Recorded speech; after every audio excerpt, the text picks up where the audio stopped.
the thousands in attendance and the millions watching around the world. Ladies and gentlemen, let's get ready to rumble! Yeah. What's up? It's that boy Coach Malachi Williams in the building. We back. New Minute Today, USA Boxing. We are back. Yes, y'all. What's going on, fam? We got, I was watching this press conference today with Tyson Fury, Dillian Whyte, over there. I think it was IFL TV, something like that. It was a pretty good press conference. It was pretty good, pretty decent. You know what I mean? I'm gonna be honest with you guys, the brothers and sisters in the UK. As you can see, a lot of the content creators over here in the US ain't really been talking about it. You got the ones who really, truly cover the sport, who don't have any agendas like, Showbiz the Adult. He does a good job. T Street, he does a good job. They cover all the fights. Ring IQ. It's a few out there. It's a few out there. You know what I mean? And this is no shade to any other content creator. But I'm gonna show you guys how this thing works. I'm gonna show you guys how it works. So how this thing works is this. And no YouTube channel is going to tell you this. How this thing works is this. Each channel has their niche of what their core audience wants to hear, right? Perfect example. If you are a certain group, certain channel that pushes a certain fighter narrative, you know what I mean? Most of their subscribers are pro that narrative that channel is pushing. So, if a content creator drops a video, let's say he may drop 10 videos. That's why you may see some content creators, they may drop 10 videos in a row about maybe a Errol Spence, or they may drop 10 videos in a row about maybe a Tyson Fury or a Tank Davis, or maybe even a Terrence Crawford, or a Canelo Alvarez, or a Teofimo Lopez, whatever the case may be. Well, the channel understands that, hey man, every time I drop this video, or whatever the case may be, with this title in it, or this fighter's name in it, it does really good numbers. So the content creator's job is to consistently feed their audience pretty much, hey man, every time I do this, this is what works. I'm telling you guys, there's no other YouTube channel that's going to tell you this. None of them, but me. Well, I can't take that back. T Street is another one. He put the game out there too. But I'm telling you this is how it goes. So once I understood that, I said, oh, this is why you study the patterns. Oh, this is why this person is giving us different variations of this particular topic. Errol Spence said this. Well, Terrence Crawford said that. You know what I mean? He's going to knock Spence out.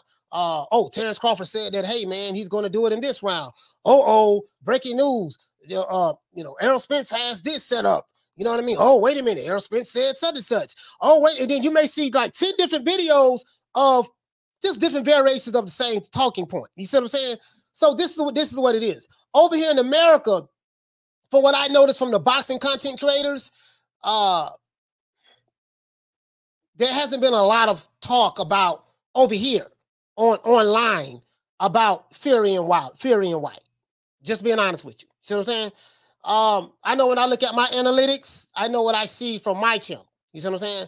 So I'm just breaking down the game. I'm breaking down the game. You see what I'm saying? So just let you know how it is. Most of my subscribers are from the US.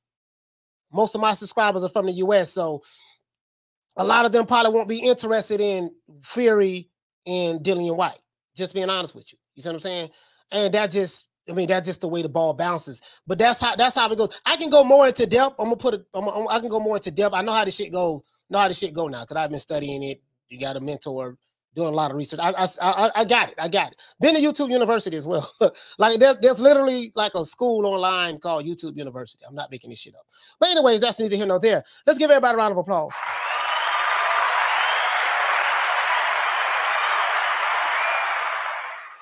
Now let's get into this. Now that I open up my little soliloquy, let's go from there. Will Fury Whyte be as good as Fury Wilder 3? Fury Wilder 3 was probably a classic fight. It wasn't a whole lot of boxing skills from a Deontay Wilder standpoint, but there was, just two men slugging it out. One guy was dead tired by the second round, and he gutted it out all the way to the 11th round. How many times Wilder got dropped that fight? 3 times that fight? I think he got dropped 3 times that fight. And I think Fury got dropped twice that fight, something like that. You know, so yeah, so it was just, you know what I mean? Just, it was one of those fights. It was a damn good fight. A lot of people cried, man, nobody want to see a third match. We already know what's going to happen. We see the way Fury destroyed Wilder the second match. But then the third match turned out to be just a slug 'em, rock 'em, sock 'em, you know, banger. You see what I'm saying? So from an excitement standpoint, will Fury Whyte be as good as Fury Wilder 3? You see what I'm saying? Now, of course, if you're a Tyson Fury fan, I hear what the Tyson Fury fans are saying. Oh, you know, Dillian Whyte, he didn't deserve a fight at the Gypsy King, you know. Oh, shiver me timbers, you know, that's not a man born for me pappy's loins. That is, you know, that can beat the Gypsy King, and you know, yeah, and a lot of the people, they got posters of Tyson Fury all over their own. Oh, you know what I mean? I get it, I understand. You know what I mean? I had quite a few Fury fanboys unsubscribe last year, and I'm so happy that they did. You know what I mean? I ran their ass off the block. They didn't come back, and I'm happy that they did. You know me. You know, I know what I'm doing over here. So I've heard certain, you know, the fanboys, you know, the fanaticals. But I saw the Fury Whyte press conference today. I ain't not gonna lie, guys. I like the press conference. I'm not even gonna lie. I like the press conference. You know what I mean? I like the I got an opinion about it, and I'll tell you guys about it. You know what I mean? Can the underdog, and I think Dillian Whyte is a massive underdog, like 7-1, 8-1 underdog, something like that. Can the underdog, Dillian Whyte, pull off the upset? Well, depending on who you talk to, that's where your answer will lie. You see what I'm saying? We all believe things one way or the other, but we will find out for sure once the fight happens. You know, my motto, you know, we can't win a fight on Twitter. Boxers can't win fights on any social media platform. They win fights in the ring. So no matter what I think or believe, and no matter what you think or believe, it's only an opinion. What makes it a reality is when the two guys get in the ring and fight each other, and then there is an end result. Anything outside of getting in the ring, fighting, end result, what I think and what you think don't mean shit. It's just our opinion on how we think it's going to go down. We won't know for sure until it actually happens, right? Now, you know, certain fanboys fanboys don't deal with facts. They deal with feelings and emotions. You know what I mean? What the water, man? Don't go outside. It's raining outside. The water wet. What you mean the water wet? Yeah, I mean, it doesn't necessarily mean that the water is wet. It just means that there's a perception that it's wet. Like anybody who will argue that the water is wet to tell you everything you need to know. I told you guys, I never lose an argument. You want to know why I never lose an argument? Because I don't argue. Once I understand a person's mindset and mentality, I stop them right there in their tracks. Kind of like what I do to Saquon from Brooklyn. Sir, listen, you can talk till your lips fall off. Got that from my mother. There's nothing that you can say that's going to change my mind. And it's obvious that there's nothing I can say that's going to change your mind. Since I refuse to engage in you with a argument, because you have some people who love to argue.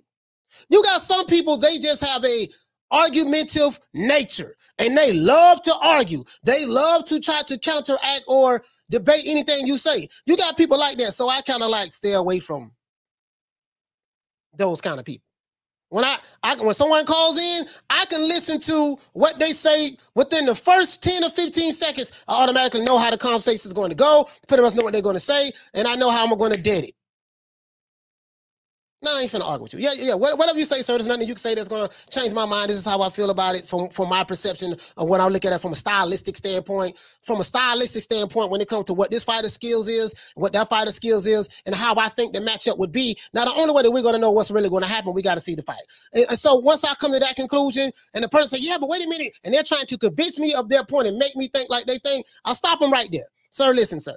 I understand where you're coming from, but I'm not going to tongue wrestle with you about this. This is not a tongue wrestling match. I'm not going to tongue wrestle with you about my opinion, your opinion. Your opinion is based on how you feel. My opinion is based on whatever it may be based on. We can agree to disagree. That's one thing we can always agree on. But let's continue. Now, will Fury and Whyte, will Fury and Whyte be a barn burner? As boxing fans around the world will be watching this fight. Boxing is a global sport.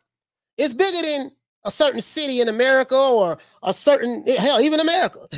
But all Americans are not a monolithic group of people. All boxing fans are not a monolithic group of people. Like I told you guys, man, like the social media is a very small microcosm of the paying public. Social media, my channel, anyone else's channel, does not really represent the fans. I mean on a massive scale. People who participate in certain forums on social media. They are fans of the sport of boxing. But you get, but what I'm trying to say is, it's not like if you go to a certain channel and let's say it's a pro Errol Spence channel, or it's a pro Terrence Crawford channel, or if it's a pro Tyson Fury channel, or if it's a pro Deontay Wilder channel, or a pro Tank Davis channel, or a pro Lomachenko channel, that those channels are slanted towards the guy who they like. So if you see 200, 300, 400, 50, 60 people all saying the same thing, they are in agreement within their echo chamber. That doesn't mean, oh, because people who rock this channel see things the way I see it, that represents everybody in the sport of boxing. Most people feel that way. No, no, no, no, no. People in your particular group feel that way. You know what I mean? So, I'm giving up too much game, man. God damn, I'm giving up too much game. That's why these niggas hate me so much. Oh, I said the N-word. I'm so sorry. Lord have mercy, forgive me. True, true, true. Said I was going to stay away from the curse words and the N-words, right? I'm trying, guys. Now, for some reason, this fight has gotten zero buzz in the U.S. Bob Arum has done a terrible job in making people aware that we have a heavyweight championship fight coming up this weekend, and he's a co-promoter. He did a terrible job, in my opinion, in promoting this fight in the U.S. In my opinion, he did a terrible job, right? Ex-heavyweight champ Hassim Rahman, though, said that he believes that Deontay Wilder has taken something out of Tyson Fury. He said he thinks Fury is not the same. Wilder's taking something out of him. And that's funny that he said that. I saw that interview. That's funny that he said that. I would beg to differ on the other end. I was like, shit, it seemed like to me that Fury is the one that took something out of Wilder. He ain't been back. He don't want pretty much he had 2 fights. I mean, he lost 2 fights in a row to the same guy. Some will argue that he might have lost the first one, but it did ended up in the draw. So what did he mean by that? Like, how did he take something out of Fury? Now I understand what he's probably saying. Fury probably wore some punishment, out of those 3 fights in the first fight. Maybe, and then in the third fight, I get what he's saying as related to that. But I didn't agree with him on that. But a lot of Dillian Whyte fans feel that Tyson Fury is right for the plucking. Fury talked a lot about retiring in yesterday's interview that he had. I think he had with IFL TV or something like that. He talked a lot about retiring at the open workout because, Dillian Whyte was not at the open workout. So at the open workout, Tyson Fury was talking about retiring and that he didn't care about money. Fury said a whole lot of shit. I don't care nothing about money. Yeah, I know. Just like you gave all your money to the poor. I get that. But I get that. That's neither here nor there. You know what I'm saying? He also said that he plans on winning this fight, but if not, so be it. He said, may the best man win Saturday. You see what I'm saying? Tyson Fury seemed to be very agitated about whenever he was questioned about Daniel Kanihan, his relationship with Daniel Kanihan. He seemed very agitated about that. As you know, MTK Global has been forced, according to them, to cease operations. And they are releasing all of their fighters, MTK Global. And, people but ask me, what you think about the Kanihan stuff? And I see a couple of channels talking about that shit. And to me, they sound so disingenuous when they talk about this stuff because it's normally coming from the channels who don't like white people or they don't like anything that's not PBC or they don't like anything that they perceive to be black that's within their group. So, very, very narrow-minded individuals. So I don't hold salt into what they say. Hold on, this dog is barking. This dog is barking. Oh, okay. Okay, I got my dog Cookie barking, man. This is pissing me off. Hold on, guys. Hold on.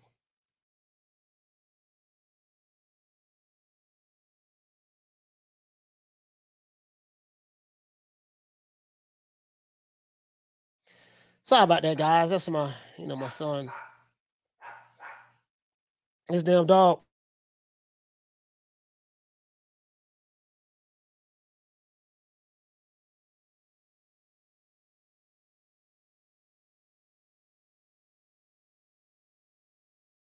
Sorry about that, guys. And I got the kids got the dog barking, messing the whole damn show up. Hey, bro, this is pissing me. Y'all don't understand, bro. Sorry about that, guy. This is technical difficulties. Hold on.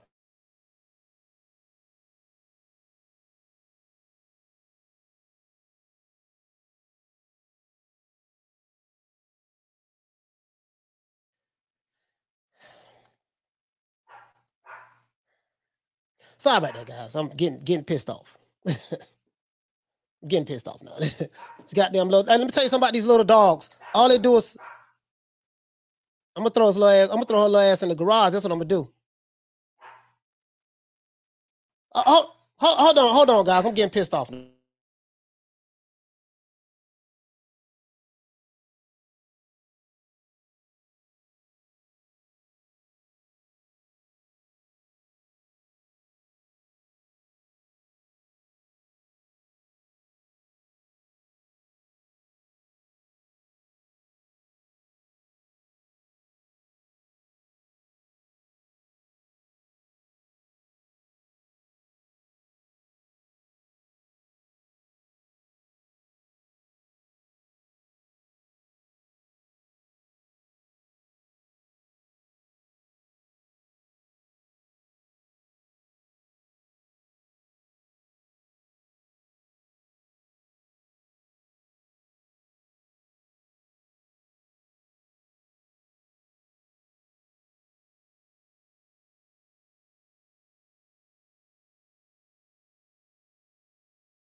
Sorry about that, guys. I had to straighten some stuff out. As you're a parent and you have you have a 7-year-old and a 9-year-old, you understand with a goddamn little small dog that's barking all the goddamn time, you will understand.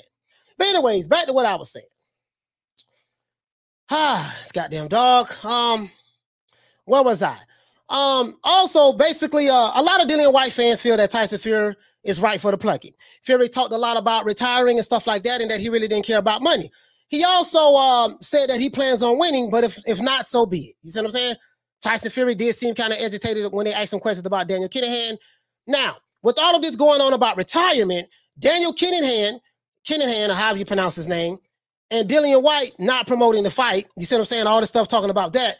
You know what I mean? So, I'm talking about Dillian Whyte not promoting the fight, not showing up to certain events and stuff like that leading up to the fight. Then Daniel Kanihan, you know, U.S. government has, you know, sanctions on him and this and that, and people have been asking me to talk about that shit. I really don't give a damn. You see what I'm saying? Really don't give a damn at all. Don't know Kanihan, don't care to know him, who knows him, whatever. I don't give a damn. It's none of my business. You know what I'm saying? My position is, you know, hey man, you know, the government is that Kanihan. Who cares? You know, you're dealing with a government that I live in, a country that I live in. You know, they do. That's a whole lot I can go through with that. But you know, this country does all kind of illegal shit. Invade people's countries, kill their leaders, take over their countries, impose their will on them. You know, so I don't worry about this guy Kanihan. He's the bad guy, and you see what's going on in boxing, and you see the crookery going on in boxing. Everybody is crooked in boxing. Doesn't matter who it is. Doesn't matter what color, race they are. All of them are crooked. Kanihan is just the one they fucking with today. Tomorrow it may be, you know, someone else or someone else. All of them are on the same boat. That's how I look at it, right? Now, but the press conference that went on today, guys, was fire, in my opinion. Dillian Whyte and Tyson Fury said that they said what they had to say, and now it's time to get it on. The talk is over. They're fighting Saturday. You see what I'm saying? Now it's time to get it on. Dillian Whyte said that he's paid a fortune in legal fees just to be able to get a shot at the title. And now it's time to get some of that money back.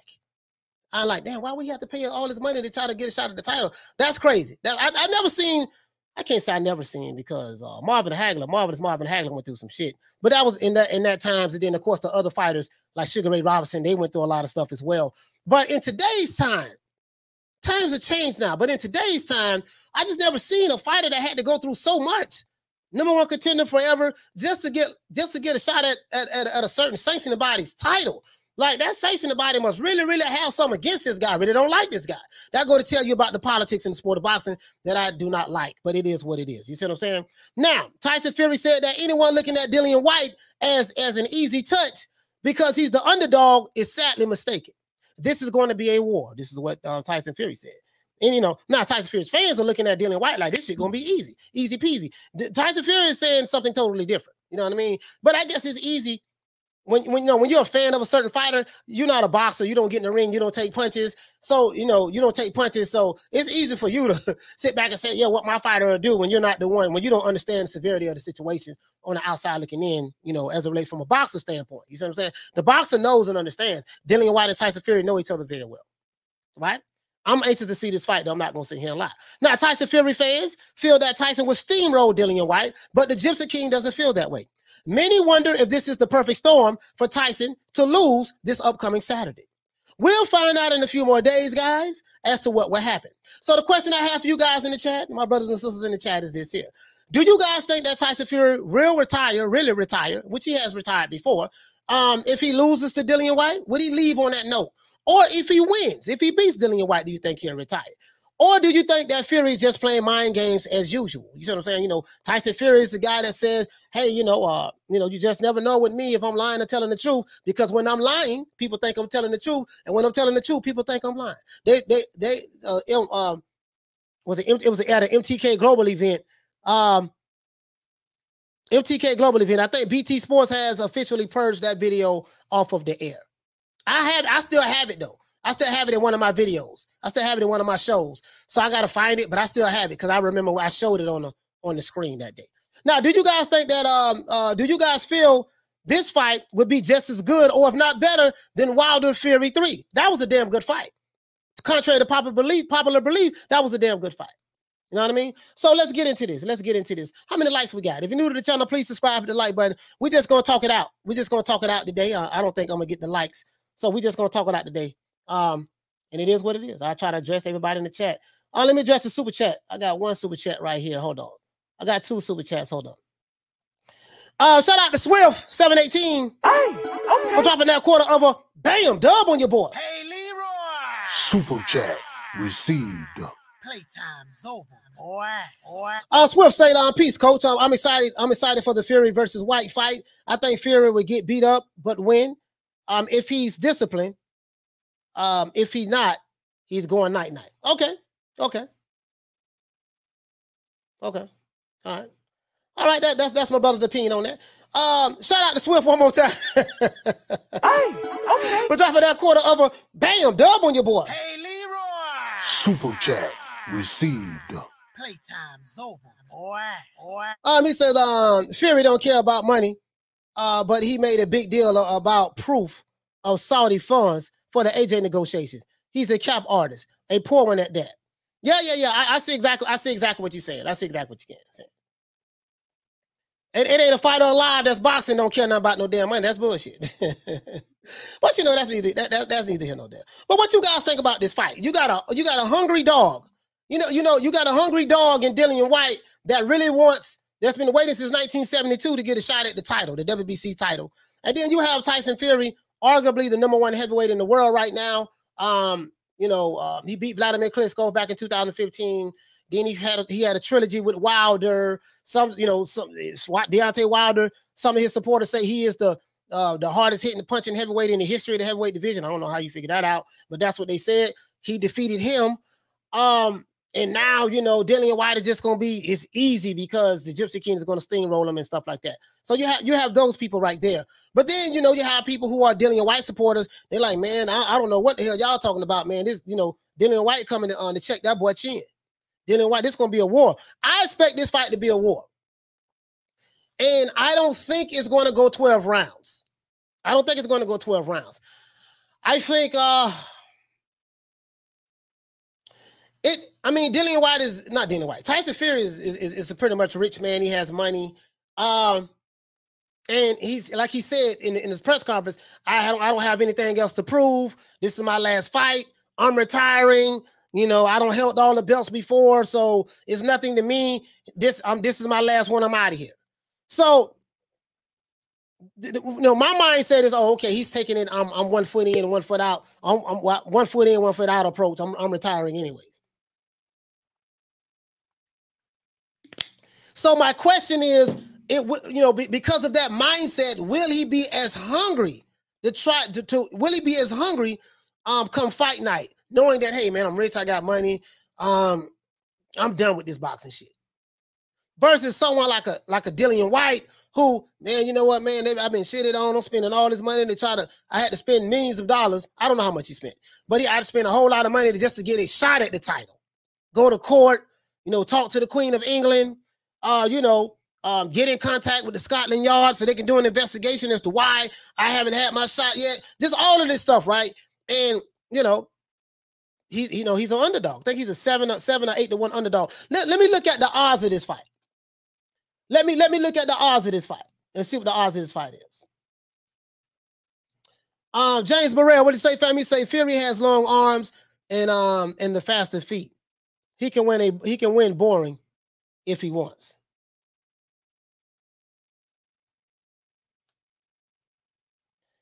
What did he say? He said that's when Coach turned on Fury after the AJBS.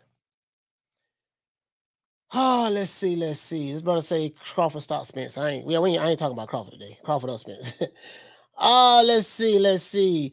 Nathan, what you say, fam? You say it will be better. You think it'll be better? You think it'll be better? Okay.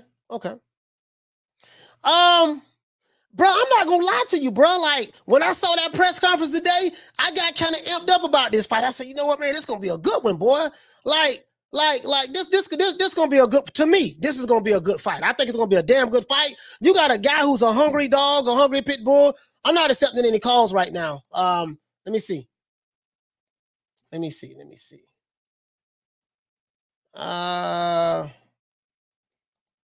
see how many likes we have here.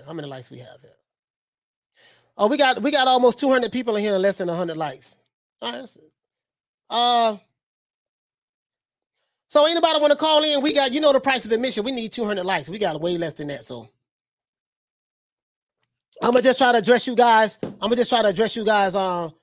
the chat. You know, because probably most of the people gonna call in are gonna be from the UK. So I know that they probably won't, the likes won't be as high. You know what I mean? Because this is more like a UK fight subject matter, to be honest with you, because ain't nobody really been talking about it like that. You know what I mean? Over here on social media, anyways, in the US from what I've been seeing. Let's see. Alex Soto, what you say, fam? He said, I think White will go to sleep in less than 8. Okay. So, Alex, you got White going to sleep, getting knocked out before the 8th round. All right. Ricky VW, you say hitting the like button should be standard. You know, I mean, that's if they want to call in. You know, if not, I just try to address everybody in the chat. Buddy Love, what you say, fam? He said, I'm going for White, but I think Fury will win. Okay. All right. Is that what you think? White.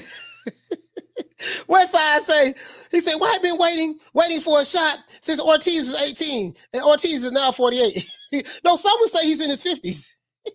But I get what you're saying, though. Shout out to the Queen Lisa Bales. Oh, man. Jeff Luciano, what you say, my brother? He said Fury's not taking White lightly, in my opinion. No. I don't think he's taking White lightly at all. You know why I say that, Jeff? To piggyback on what you're saying.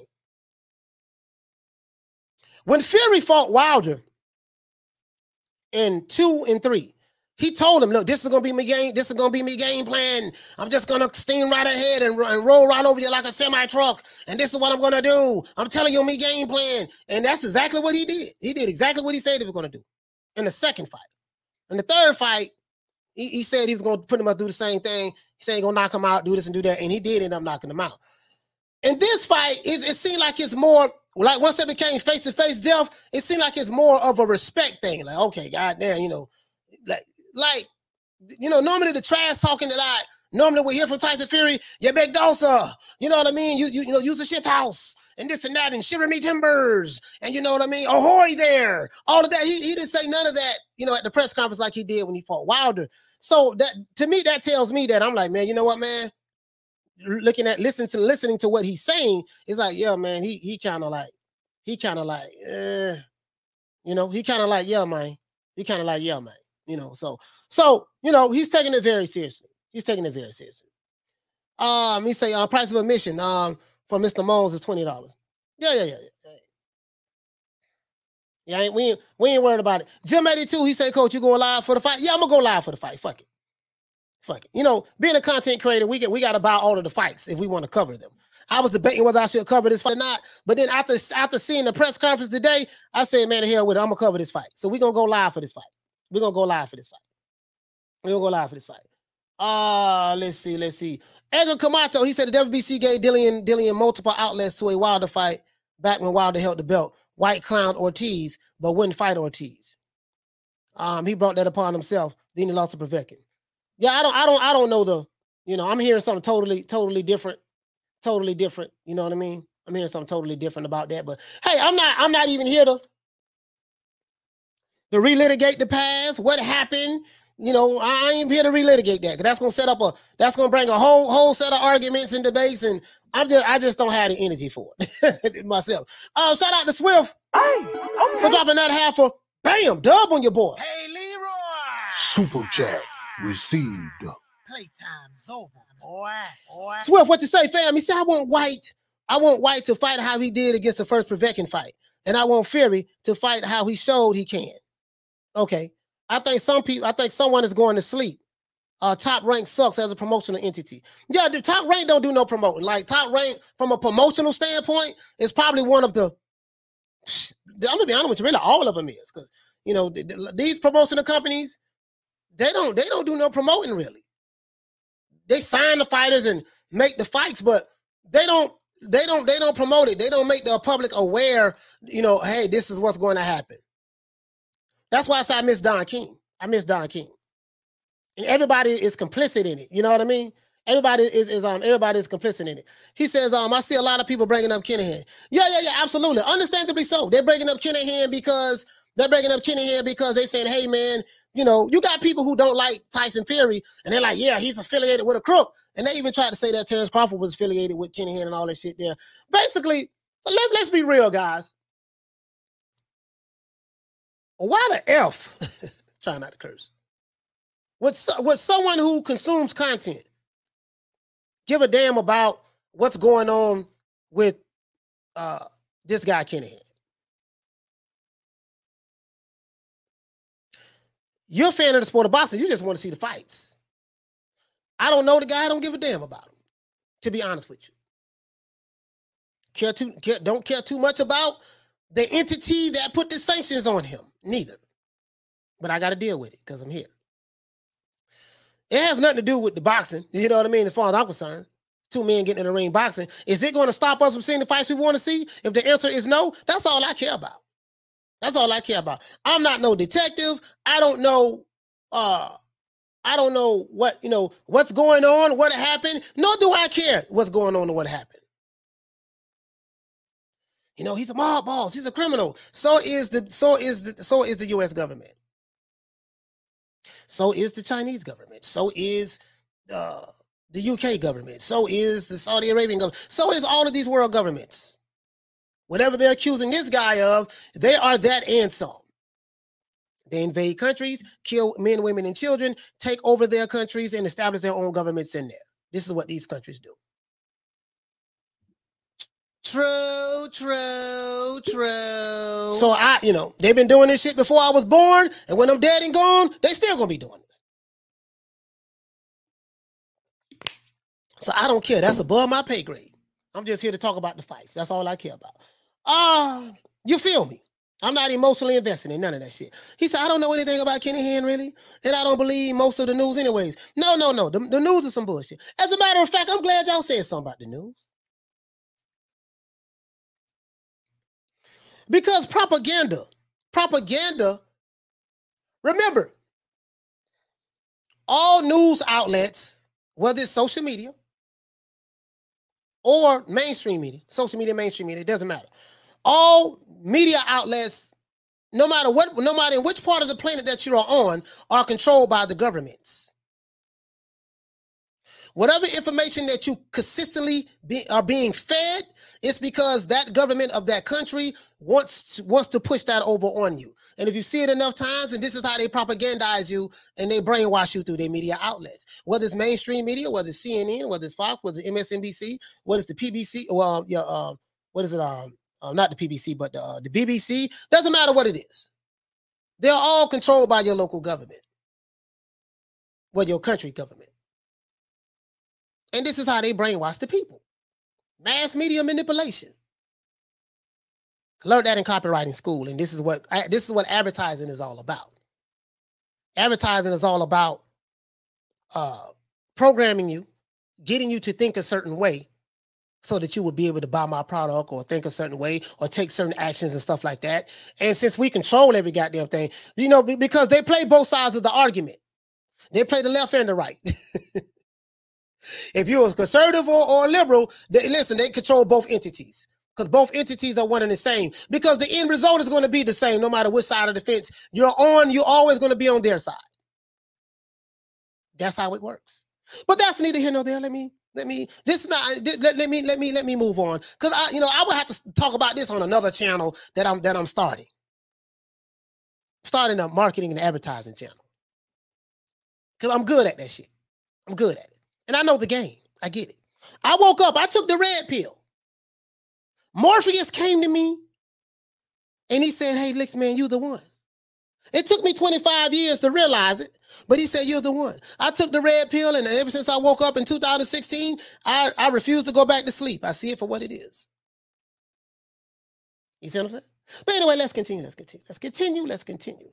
Oh, shout out to the Queen Karma Serene. Shout out to King 47. What's going on, fam? Kelly Malia with the Leg Reed. Dragon Leg. What the hell? What's happening, bro? We did it first. And we motivate even the greats.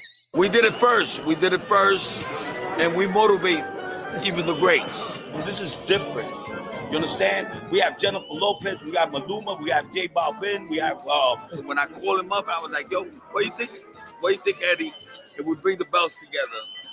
And Eddie said, that shit is a good idea. I think that shit is a good idea. That's a good idea. You know what I mean?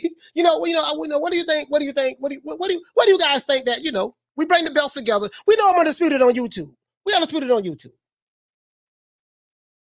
See, guys can't see. Let me tell you something. When it comes to this stuff right here, subject matters like this, dudes can't mess with me, man. I bother these dudes. I fold them up like a lawn chair and sit their ass outside on a hot summer day whenever I want to have a picnic. It is what it is, man. I'm 48, man, but I'm not no fool. A fool is one who believes he has to learn from his own mistakes. A wise man is one who believes he learns from others' mistakes. A wise man knows that he learns from others' mistakes. The wise man ain't got to make the mistake to learn from it. He can see what you're doing and say, I ain't gonna do that shit. Let me go ahead and make sure I don't do that. I used to be a fool. I was a program fool at one point in time. Program fool, that's what I was. Facts.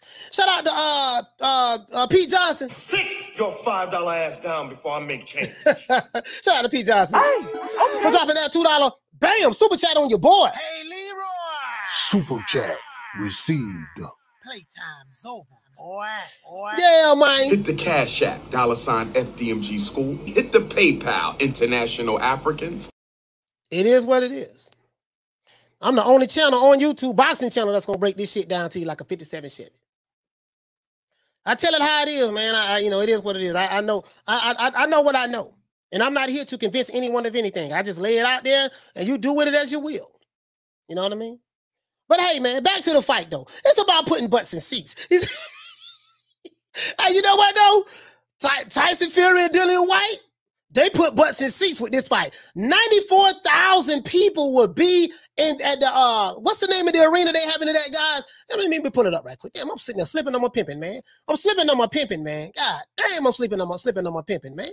Where this fight gonna be at, man? It's gonna be at the O2 Arena. Is it the O2 Arena, guys?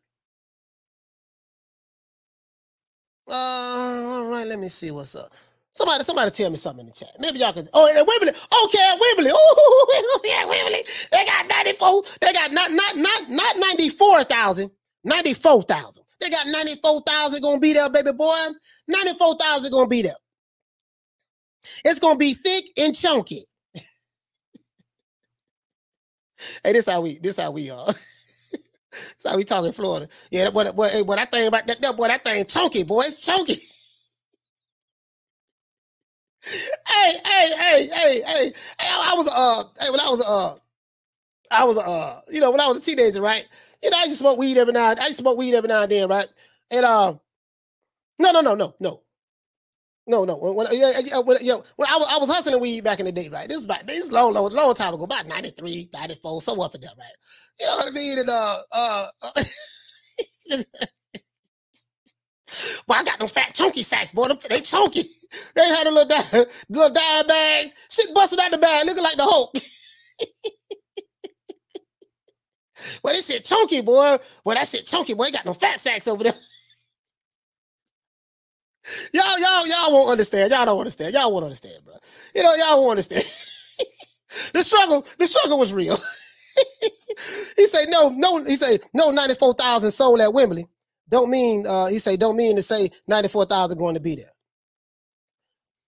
I listen. I don't know. I'm just gonna take it for face value. You see what I'm saying? You know, I think if you are the promoter, you know what I mean. I mean, you just want to sell the tickets. You wouldn't care if. Well, I take that back. I was gonna say you wouldn't care if one person bought all 94,000 seats, or if 94,000 people bought the seats. You wouldn't care about that, but then it went, because you just want to get your money. But I get what you're saying though. Just because they sold it, however they sold it, it doesn't necessarily mean that 94,000 will be there. I don't know. I just believe that, hey, you know what? This is gonna be an exciting fight. If you're new to the channel, please subscribe, hit the like button. I open up the phone lines once we get to 200 likes. 200 likes is the price of admission for me to open up the phone lines. Shout out to the Queen, little green eyes. She said, "Yep, 2,000." My mate, you say went with her son, surprise her. Okay. Let's see. Being boss, he said Fury could draw 500,000 in the UK. 94,000 is nothing. Oh, Fury could draw 500,000. Okay, let me ask you a question. Being boss, has he ever drew 500,000?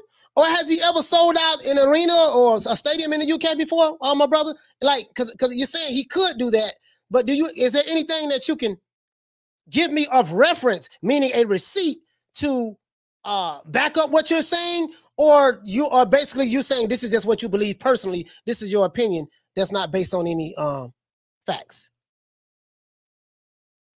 What in the hell? Okay, wait a minute. Sorry about that, guys.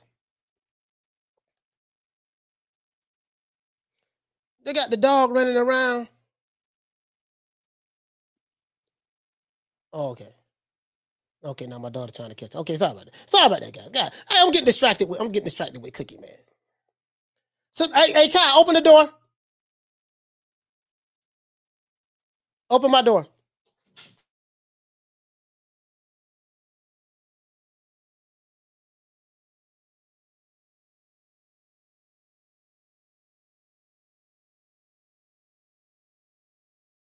No, come get him. Come get him. Put in the cage.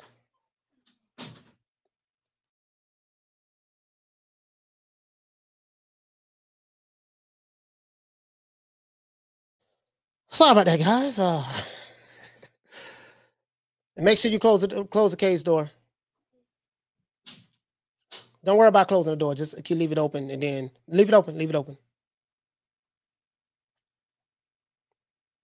And then go back upstairs.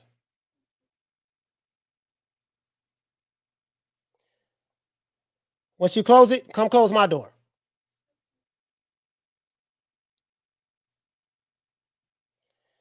All right, yeah, sorry about that, guys. Sorry about that. Sorry about that, guys. It's one of those days, as you can see. You see what I'm saying? And yeah, he said Coach Canelo is still the 160-pound WBC franchise champion according to ESPN latest rankings. Yeah, you know me. I care nothing about the French fries belt. You know that.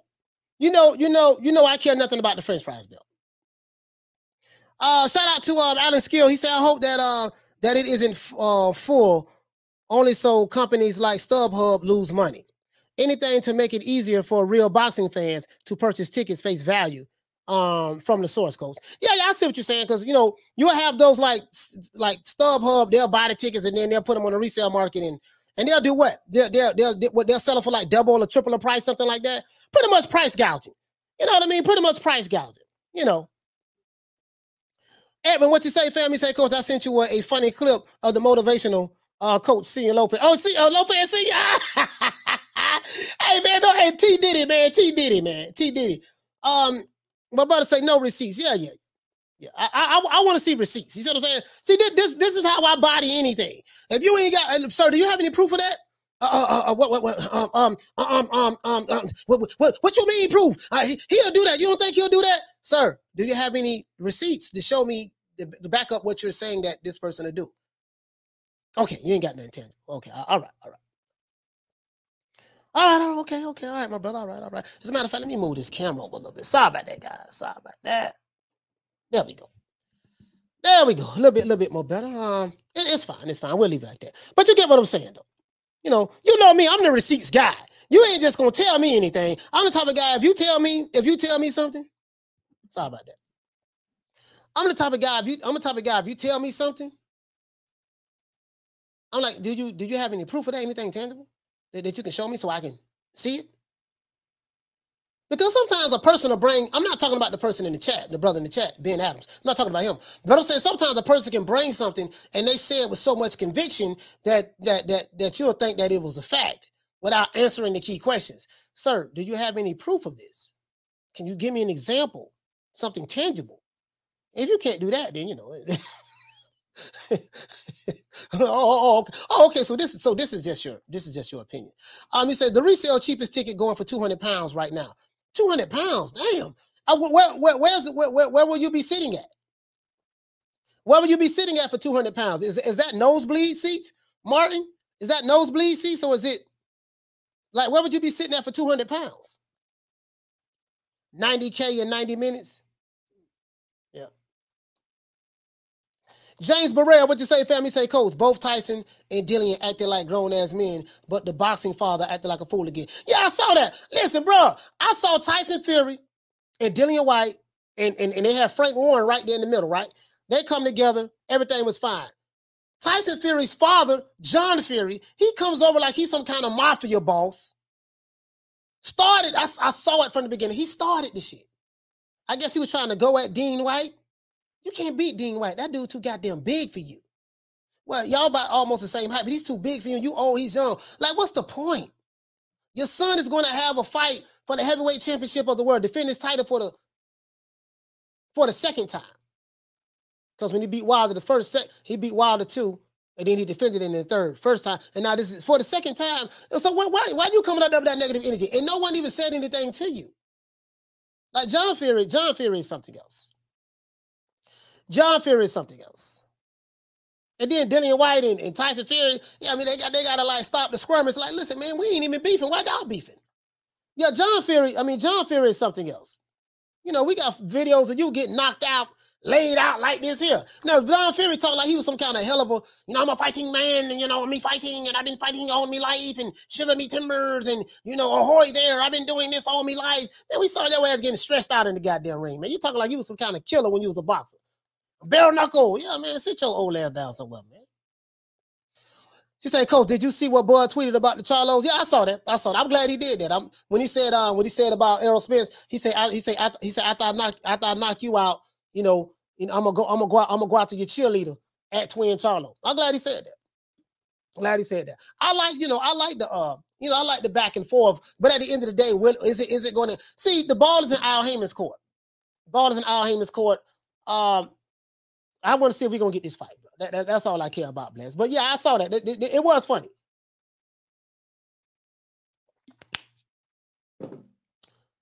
Bacon and eggs. What you say, family? Say, can you put a poll up on who wins? Yeah, hey, guys, let me put a poll up. When I say poll, I ain't talking about the stripper poll. I'm talking about the survey poll. Let's say, okay, so I'm going to keep it simple. Tyson. Hold on, you know what? Hold on. Fury versus White.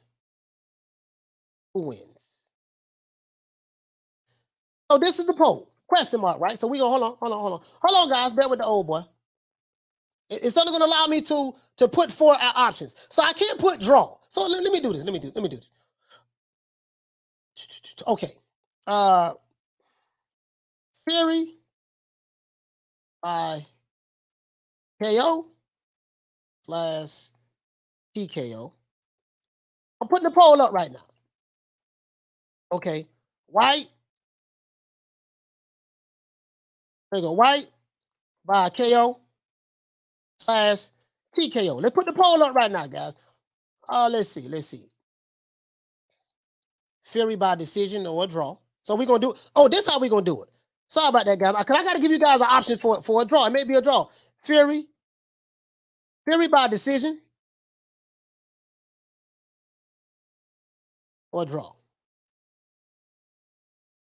And should I put the draw? You know what? Fuck it. We're not gonna put no draw. I don't think it's gonna be no draw. Fury by decision. Fury by decision. We're not gonna put no draw. We're not gonna put a draw. We're just gonna put Whyte by decision. All right, so we got it. Poll is done. Poll is done. What do you think? Poll is up. So we got Tyson Fury by KO, TKO, Whyte by KO, TKO, Fury by decision, Whyte by decision. The poll is up. So let's get it on. Let's get it on. Oh, shout out to the Queen, man. Shout out to the Queen, Bless 365. She say, happy 420, coach. True. Shout out to the Queen. Hey, okay. For dropping that quarter of a dub on your boy. Hey, Leroy. Super chat received. Playtime's over, boy. Happy 420, coach. And you know what? Thank you so much, sis. I got a little something right here. Some of the greeneries right here, you know. And you know I keep some of the good sticky. And I got one right here. I burned a couple before the show. So you know, I got one right here. See what I'm saying? I got another backup on the way. You know what I mean? So, anyways, man, shout out to the Queen Bless 365. Happy 420 to everybody. You know what I mean? He says, you say Fanon don't believe that either, bro. It's just sources. I told you what they say. Sources, when they say sources say, automatically no. Like again, like when you see headlines that show a question mark, it's a way of putting my narrative out there. I mean, you know, I gave you guys the game. I told you in the beginning of the show how this YouTube shit works. Because I want to educate you on this channel. I like to educate. So I want to educate you on, hey, man, when you see certain content creators consistently put out, give 10 different versions of variations of the same subject matter, this is why. Those, when they dropped that video, it did really good numbers for them. Then they get money from ad revenue from that. So you're taught when you're a content creator, if something is working and it does well, you know what I mean? You're supposed to consistently feed your audience that which they want to hear. You see what I'm saying? Because those videos do well. So I get it, I understand. Once I understood that, I don't take anything personal. I don't take anything personal and I get it now. In the beginning, I didn't get it because I was green to the content creation game. But me being a professional copywriter, but I was green to the content creation game. Now I understand. Now I get it. I don't take it personally anymore. And can't stop another man from getting his money. What if he got to do to get his money to feed his family? So be it. They could be out there robbing and stealing from somebody. But I'm just letting you know. Hey, I say, do they test for weed in the pro fights? You know what? That's a good question. I don't know, brother. I don't know. But he said it was a solid source, though. Yeah. It was a solid source. Hey, well, yeah, it's always a solid source. Sources say that vague and ambiguous talk, that's what it is. And you have people who like vague and ambiguous talk. You got people who really like being lied to. That's just what it is. You know what I mean? And, it is what it is because, the reason why? Sorry about that. My audio is too high. You got people who really like being lied to. You see what I'm saying? So I got to keep the mic down. So, when you got people who really like being lied to, man, they speak in the echo chamber. So it is what it is. I ain't knocking at those shit. I ain't the one to, motherfucker want to stay in the matrix. Let them stay in the matrix. I ain't tripping. I'm not mad either way. I'm not mad either way, baby. You know what I mean? It is what it is. We're going to make it do what it do, baby. Alan Skill, sources say, equals the LDBC made it up. Anybody say sources say, that's what it is. It's a lie, half truth in it.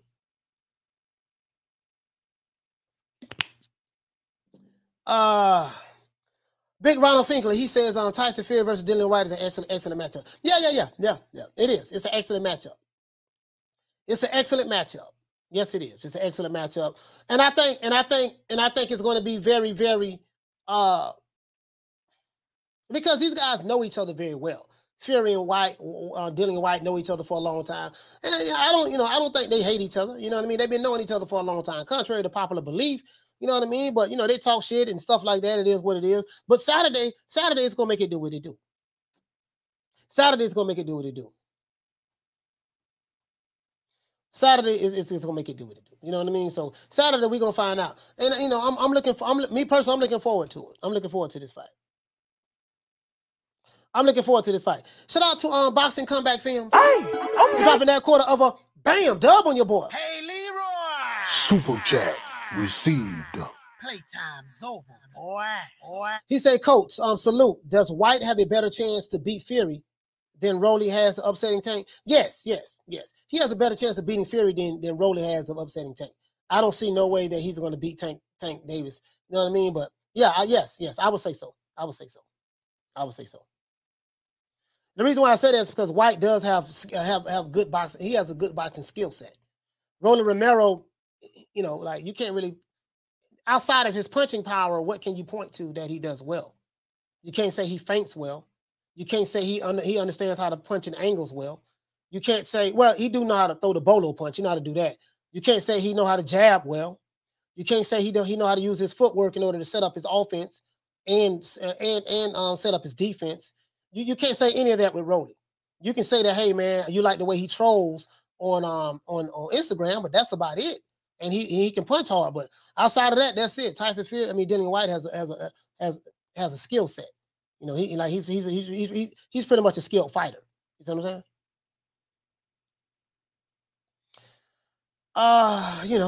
Will, what you say, family? Say a content creator doesn't have to believe what they're saying just to play to their audience's interest and play their clueless and play on their cluelessness on certain subjects. No different from talking about the mainstream media. Yeah. That's what I'm saying. It's nothing, and that's why I say once you understand that, you know, don't get mad at those guys upset. That's just what it is. You see what I'm saying? You know, I used to take it personal, but I don't know. Now I understand. I get it. I understand. It's just a business. You know what I mean? Those guys are taking care of their families and feeding their families and stuff like that. So I get it. I understand. And you know, when you have so many subscribers, like 50,000 and up, you really start making. That's when you kind of like start making money on YouTube. That's when you start making. You got to have at least 50,000 and up. Unless you are selling merch and stuff like that, you can diversify it a little bit. But if when you consistently dropping 4 or 5 videos a day, and you know that, hey, I got a core base that's going to consistently click on these subject matters, and I'm gonna make so much money on my ad revenue because I got 50,000 subscribers and up, and I'm gonna make a whole lot more money. And I know that this video gonna bring me 25, 30,000 views. And that's what it's all about. So if I know that my audience likes to hear about this particular fighter all the time, I'm gonna give you 25 different variations of that fighter's subject matter. And that's what it is. So I'm just showing you guys the game. So, it is what it is. It is what it is. You know what I mean? Let's see. Dragon Leg, he said, I pick White to win. Okay. You're picking White to win. Nino B, what you say, fam? He said, I agree. White has a better chance than Rolly. Big Rolo. Hey, y'all don't be hating on Big Rolo, man. I like Big Rolo, man, but Big Rolo don't stand a chance. Let's get to this subject matter though. Once we get to 200 likes, I'll open up the phone lines. We're not there yet. But hey, it is what it is. We're not there yet.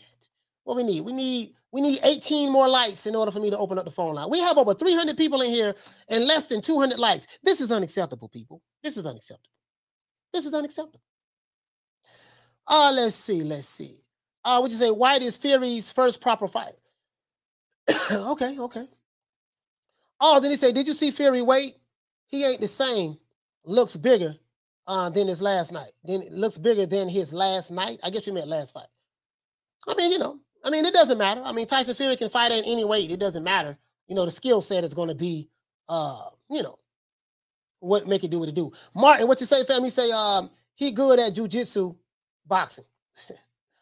Yeah, man, that dude there, man, ain't, that dude there, he ain't, we'll talk, that dude there, Rolling, man, and I like Rolling. I like Rolling Romero. Got a damn cough. Sorry about that, guys. I like Rolling Romero. You know what I mean?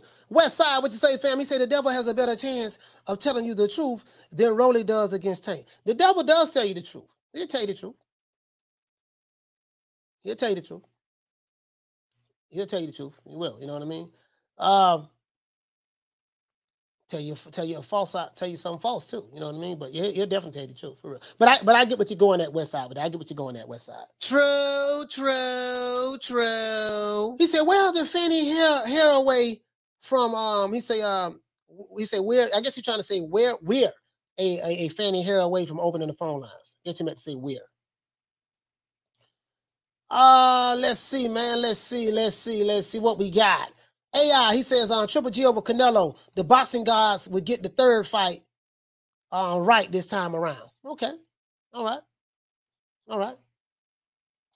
Aiden, he say, Coach, did you watch the Rise podcast? Tank's trainer talk about the interview. No, I didn't watch it. I know he be on there all the time. That's kind of like a Calvin Ford dedicated YouTube channel. And Tank Davis dedicated YouTube channel. Yeah. Yeah, I didn't watch it. Let's say Red Fox Roman. He said, Southern Realist, you sound foolish. He said Fury has moved with more weight before. Okay. Jeff Luciano, he said Fury is comfortable at a distance and situation. Okay. All right. Let's see. What else we got?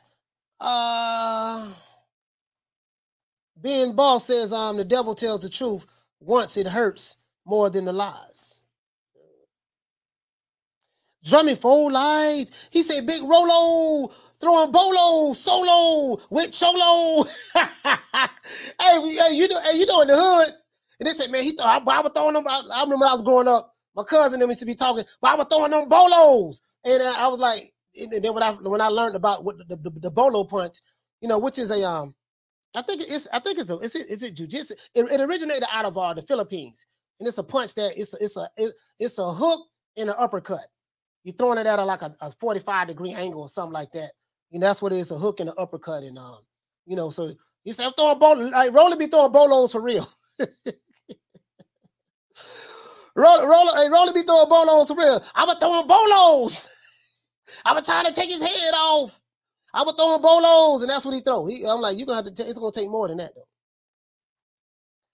though. Jeff Luciano, he said it's a 50-50. He said it's a 50-50 when it comes down to it, in my opinion. Which one are you talking about? You talking about Tank versus Rolo, or no? We ain't gonna worry about that. You must be talking about Fury and Dillian Whyte. Okay.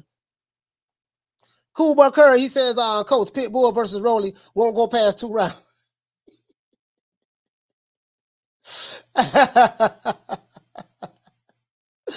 Hey, man, it is what it is. Hey, I ride with that kid. Get 5. He said, Coach, you saw Valdez in the promo crying about being called they cheat, and then immediately gets up and sips from his magic cup. They got to be trolling at this point. No, I didn't see it. I didn't see that. Hey, you know what, man? If he did that, bro. If he did that, that'd be hilarious. I didn't see it, bro. I didn't see it. Okay, we got over 200 likes. We need more likes though. We got 287 people in here. We need more likes. Phone lines is Oh, let me see. Let me make sure. Okay. I'm on it. I'm on here. I'm good. We good. Phone lines is open. 530-494-9636. 530-494-9636. Phone lines is open. Anybody, if you're calling in from the UK, you can call in through WhatsApp. If you're calling from the UK, you can call in through WhatsApp. You know what I mean? Let's see, man. Vic G, what you say, fam? He say, Coach, I'm high. Oh, yeah, I bet you will. I bet you will. Shout out to the Queen Bless 365, man. The lovely Bless. She says that the phone lines is open. The Bay is in the house. The Bay is in the house, man. The Bay is in the house, man. And listen, man. Somebody, I don't know who it's gonna be, but when it's over with, man, somebody gonna be juking, man.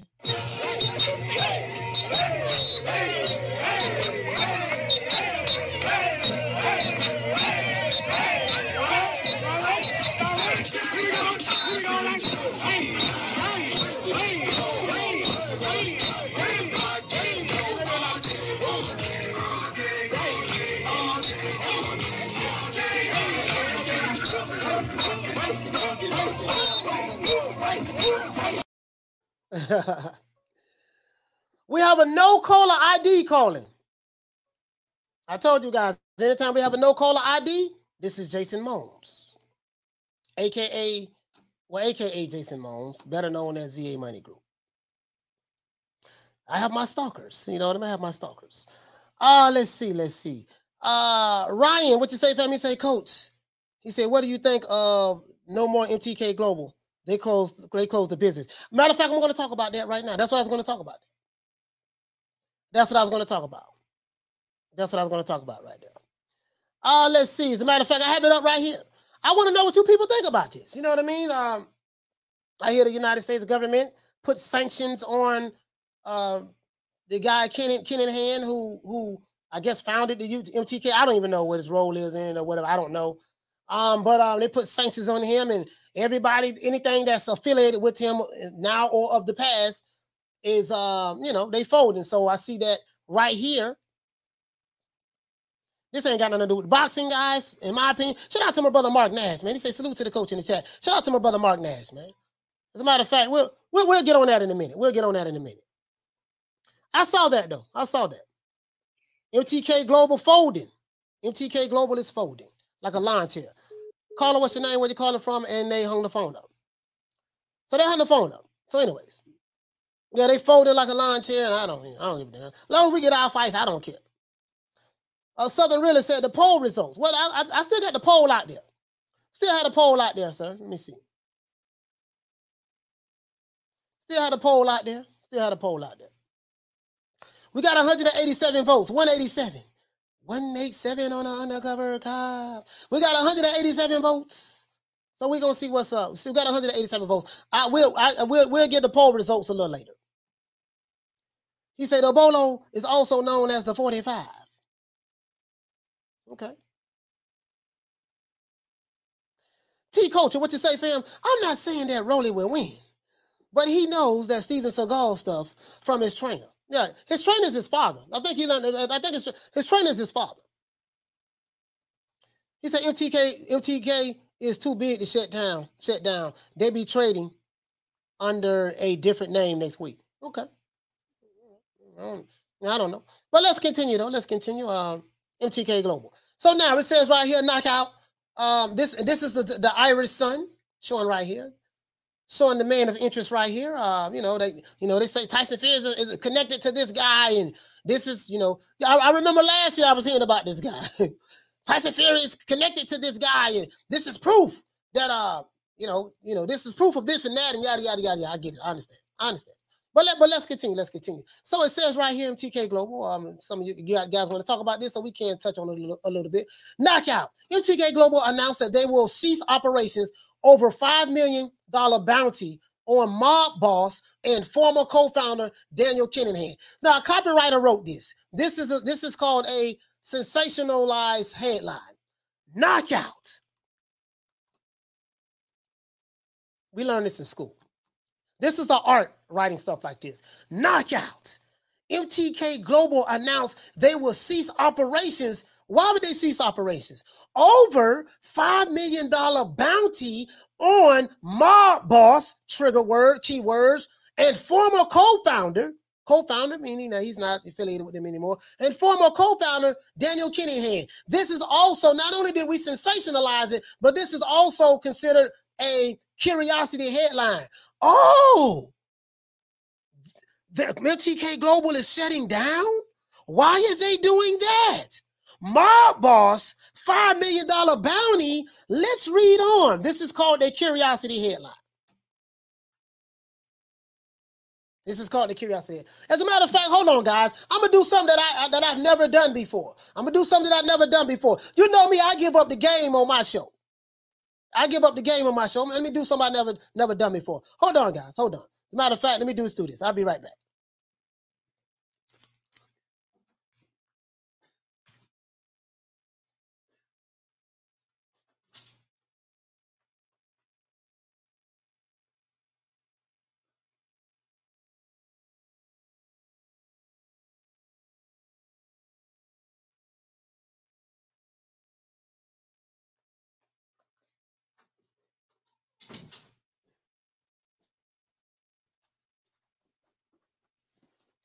All right, guys, I'm back.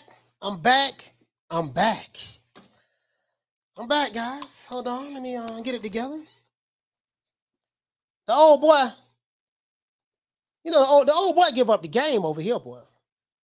I give up the game over here. You want to know why? Because I can't. And I feel obligated to do so anyways. I give up the game over here. You see what I'm saying? But let's read this article right here since people are interested in it, and I give you the game, okay? So this is called the curiosity headline. I'm curious. I want to know what it says. MTK Global have announced that they will cease operations in light of sanctions placed against Irish mobster Daniel Kanihan. Okay? Kanihan, who co-founded the company, had a $5 million bounty placed on his head by the U.S. government. $5 million bounty. Oh, this is good. Whoever wrote this did a good job. They did a good job. Now, this alone makes me want to go further, and then he go deeper into it. Oh man, goddamn! Then we're gonna hyperlink this right here. This is going to take me to the bounty that was placed by the U.S. government. Let's continue. MTK Global. It said MTK have announced that they will fold after sanctions were placed on Daniel Kanihan. So they went here from bounty, making you think that they got some kind of hit out on his head, because this headline right here made you want to read further down. And then Irish mobster bounty, what in the heezy? And then you think it's some kind of hit on his head, kind of like what, you know, when Bush was president, they put a hit out on Saddam Hussein and did what they did. And when Obama was president, put a hit out on Muammar Gaddafi and they got rid of him. And, you know, kind of like that. You know what I mean? Kind of like that. But let's continue, right? When you think of bounty, that's what you think about, right? Bounty on the head. So this is good. I like the way this guy wrote this up.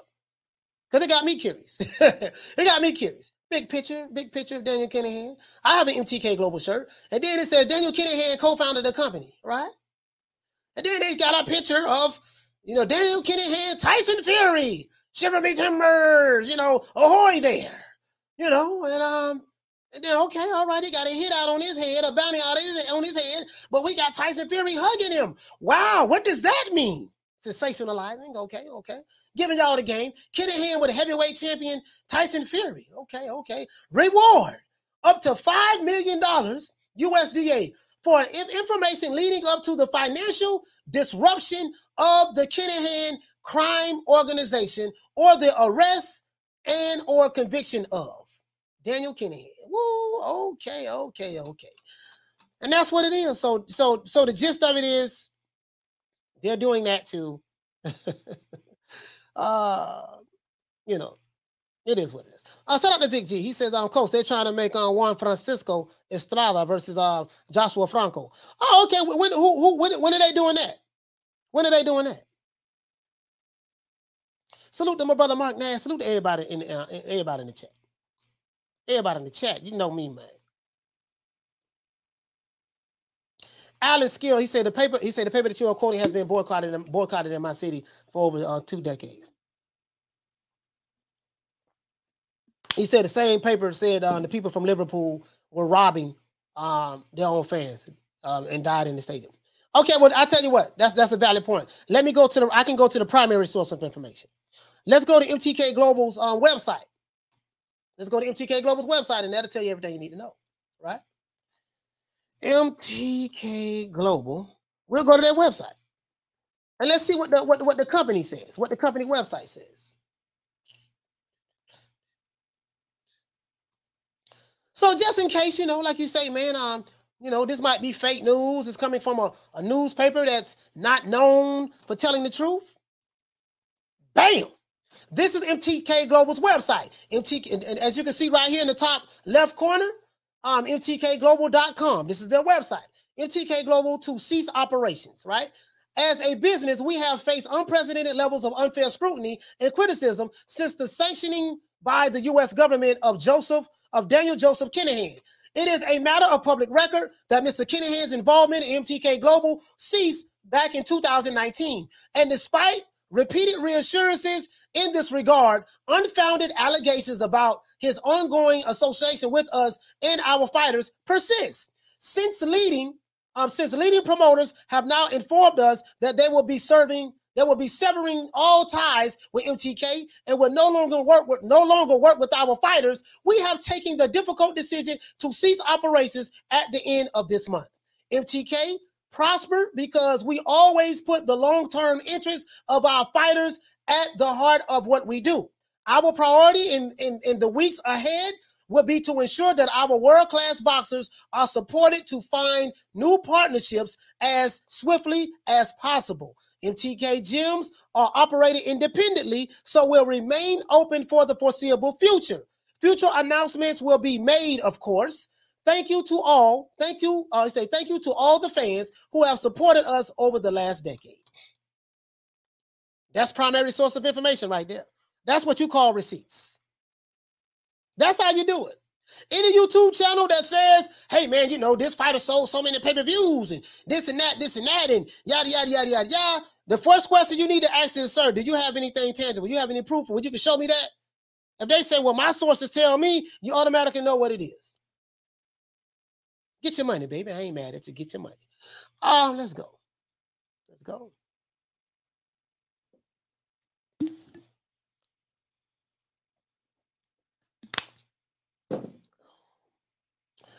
Mark Dad says, does anyone believe that the Dillian Whyte can pull off the upset other than my guy Troy Graham? Yeah, I believe that. I believe he can do it. Yeah, I believe he can do it. Shit. It's goddamn boxing. Yeah, it's boxing. I believe he can do it. Hell yeah. Hell yeah, shit, you know. Absolutely, man. Absolutely. Let's see. What we got here, man? What we got here? Little Green Eyes P, Iris Media. Yeah, Iris Media, but what I did was I went straight to MTK Global's website now. Primary source of information. That's how you do that. Shout out to my main man, Myron, man. Boxing Lodges United. Hey, okay. Dropping that quarter of a bam dub on your boy. Hey, Leroy! Super chat received. Playtime's over, boy. He say, champ, we need to find out which specific fights MTK Global sponsored. Yeah, I don't know. Yeah, I don't know, man. I don't know.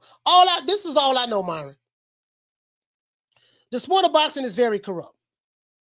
Everybody is corrupt in the sport of boxing. Everybody. Anybody that's promoting today in the sport of boxing is corrupt. No matter who the promotional company is, whether they're black or white or, Latino, it doesn't matter.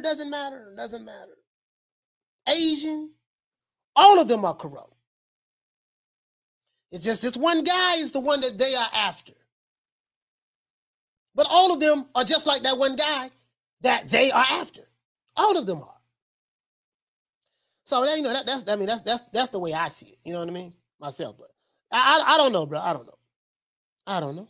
I honestly, I don't care. I just want to see the fights. I don't give a damn about shit. I'm not sitting at home. Oh, God damn, that's messed up what they doing to Daniel Kanihan. Man, damn this, that, damn this. No, this country did this and did that. Why they ain't over here doing this and doing that? Like, bro, listen, this shit was going on before I was born. When I'm taking a dirt nap, this shit's still going to be going on. Because when I do my research and study, do a lot of studying and stuff like that, I see some of the same talking points that was used before I was born are being used right now today. The same struggles and problems and stuff that was going on in the world as it relates to boxing, it's the same shit that's going on right now. Minus the racial element from the segregation and them having laws that prevented blacks from doing certain things. You get what I'm saying? That's no longer there. But you get what I'm saying. It's the same shit. All right. Man, I just want to see the fights. I just want to see the fights. That's all I care about, bro. I just want to see the fights. That's all I give a damn about, bro. I don't give a damn about no MTK Global. I don't give a damn about no PBC. I don't give a damn about no Top Rank. I don't give a damn about no Queensberry. I don't give a damn about no Matchroom. I don't give a damn about no DeBella Promotions. I don't give a damn about none of these guys. All I care about is you giving us the fights that we want. Oh, you is? When is this fight going to happen? Oh, you going to make that happen? Good, baby boy. That's what I care about. All that other shit is above my pay grade. All that other shit is above my pay grade. I didn't mean to curse, guys. I didn't mean to curse. I'm working on it. All that other stuff is above my pay grade. Care nothing about it. Not going to get emotionally invested in that. I care nothing about it. King 47. He say go watch out of the Shadows documentary. Talk about Pizzagate, Epstein, Hollywood hitting coast. Yeah. It's a whole lot I know, bro. It's a whole lot I know. I got you no more, bro. It's a whole lot I know. Whole lot I know. Whole lot I know. True. So Reaper say, I'm a KO artist, baby. I'm a knockout artist, baby. He say, Coach, do you have receipts on that, Coach? That everybody's corrupt? No, I ain't got no receipts on it. That's just what I believe. The sport of boxing is a corrupt sport. There's no way it cannot be a corrupt sport. And you got to have people that's corrupt in it. It's up to you to whether you want to believe it or not, sir. You don't have to believe it. I'm not here to convince you of anything, sir. That's just the way I see it. We have several different lawsuits that have happened with fighters. They talked about how they got defrauded in certain fights. As a matter of fact, I do have receipts in dealing with specific situations, with a lot of fighters, fighters who pass lawsuits and stuff. But other than that, that's it. That's just, you ain't got to believe it. It's up to you, brother. I'm not trying to convince you of anything, sir. Caller, what's your name? Where you calling from? What up, Coach? It's Roach from Houston. Roach from Houston, man. H-Town. Talk to me, baby. Yeah, what's going on, Coach? Man, I'm glad we got the big boys in the ring this weekend, man. Yeah, man. Yeah, for sure, man. Like I'm when I saw the press conference, I'm like, okay, this shit. I mean, don't get me wrong. Tyson Fury and Dillian Whyte, they wasn't like rah, rah, rah, but the energy felt, I felt the energy a little bit, you know what I mean? So yeah. It's like no matter what, it's just something about having them heavyweights in there, It's something about it. Yeah. But as far as my official prediction, I definitely think Tyson Fury stops Dillian Whyte. I was watching some tape on Dillian Whyte, so I'm not as sleep on him as I was, but I do think Tyson Fury handles business this weekend. Yeah. I mean, what do you think about Tyson Fury? He was talking about retiring, and this is gonna be his last fight. And do you think that because his mind is already on retirement and he's saying he's done, do you think that would take away from his hunger to want to win this fight? Dillian Whyte is saying that he went through hell. He had to pay a whole lot of money just to get an opportunity, pretty much pay his way to get a shot at the title. Do you feel like that he is a lot more hungrier and he's really is a live dog versus someone who's been there, done that, on my way out? I'm the Gypsy King. I got all the accolades. How do you feel about that? That actually might have a little effect on the fight because, as we've seen before, fighting with 1 foot out the ring isn't a good thing. You know what I mean? That's what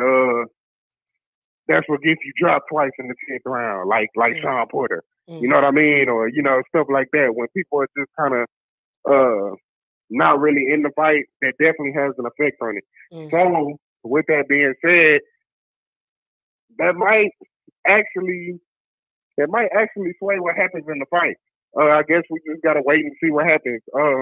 Tyson Fury might be, he might just be selling. They have to come up with something because, Dillian Whyte wasn't doing shit to promote the fight. So, that may have something to do with it.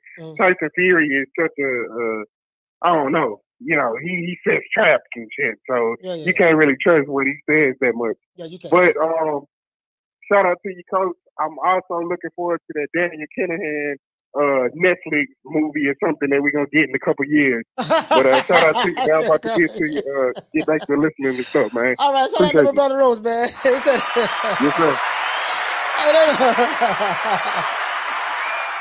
sir.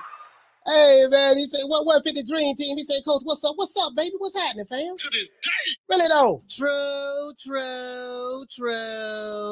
Alan, what you say, fam? He say, White been hungry for a long time. He's going for the KO. He does have better skills than Wilder. Yeah. I would say that. I'm gonna be honest with you, dog. Like, I just want to see. Damn, I think this, brother. I just think this gonna be an ugly fight. I just think that you know, I'm anxious to see what Dillian Whyte's conditioning is going to be like. You see what I'm saying? I'm anxious to see what his conditioning is going to be like. I'm anxious to see that. What is Tyson Fury's conditioning is going to be like? I'm anxious to see that. And not Tyson Fury, Dillian Whyte. What is his conditioning going to be like? You know what I mean? Because again, he is a massive underdog. I think he's like a 7 or 8 to 1 underdog, somewhere up in there. He's an underdog in this fight, and I don't think like the bookies and the odds. Matter of fact, let's do that, guys. Let's do that. Shit, let's do that. What are the White? It's the Fury versus Whyte odds. Let's do that. Let's pull that up and see what the people say. The betting odds. See what the people from Vegas say and all that stuff there. Let's go to Talk Sports. Let's see what they say.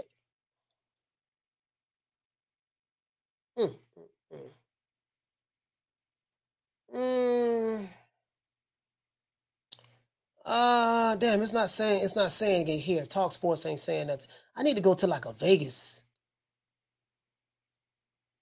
What the hell? 47-10. He's a 5 to 1. Hold on. Betting odds. I don't understand this. I guess it's doing it in betting by rounds. Okay. Betting by rounds. Let's see. Hey, they have this by rounds over here, guys. Like, they got, you know, the KOs, which fighter will get the KO and stuff like that. But I just want to know, like, what's the overall betting odds of the fight? You know, not round, but just the overall betting odds of the fight. I'm trying to pull it up right now, guys. Hold on. Shout out to Martin. Hey, okay. Dropping that quarter of a bam dub on your boy. Hey, Leroy. Super chat received. Playtime's over, boy. He said you talked a lot about Fury selling power without Wilder. Yes, I did. He said, can you give him his due for selling out the fifth? Selling out the fifth. I don't know what you mean by that. Before you say it takes 2 to do it. No, it takes 2 to do it. Like Tyson Fury didn't sell his fight by himself, sir. You know what I mean? He didn't just walk in the ring and say, hey, I'm you know, ahoy there, I'm the Gypsy King. I'm showing up in the ring at Wembley and I'm gonna be shadowboxing by myself. And 94,000 people bought the tickets. No, you can't diminish that a guy who has fought several pay-per-views in the UK, Dillian Whyte. You can't diminish what he's bringing to the table as well. So no, I'm not gonna say that. I'm not gonna say that. He sold the fight, he helped sell the fight. And you have fans of Dillian Whyte and Tyson Fury that's going to be there. So, you know, I mean, I'm just stating the facts. There's receipts out there that's showing that he really wasn't selling anything, especially in the U.S. without Wilder. We've seen the fights he had before that in the U.S. with Odo Wallin and other stuff. So, you know, it is what it is, bro. Like, seemed like you trying to take credit away from Dillian Whyte. That's what it seemed like to me. Shout out to Boxers Ben. Hey, okay. Boxer Size Ben for dropping number 2. Bam, pounds on your boy. Hey, Leroy. Super chat received. Playtime's over, boy. He said the trackers watch 3 hours a day, wanting for you to slip. Hey, man, I ain't, you know, shit. I ain't on no fanboy. I ain't on no fanboy shit. You know what I mean? It is what it is, bro. It is what it is, you know? Jerome, what'd you say, fam? He's 4 to 1, coach. Okay, 4 to 1. Okay, thank you. Thank you. He said, coach, what's the odds for a draw? The odds for a draw is huge. A draw is 47 to 1. 47 to 1 odds for a draw. 47 to 1. That's a lot of bread. That's a lot of bread, bro. That's a lot of bread. 47 to 1. Phone lines is open 530-494-9636.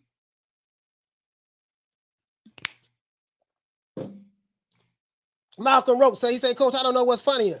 The Fury or the Mayweather voice. Shiver me timbers. You know what I mean? I was like, when I hear him talk, him and his dad talk, I think about when I was a little kid, I used to watch those old pirate movies, and that just, ahoy there. That's how they sound like a pirates to me. That's how they sound to me.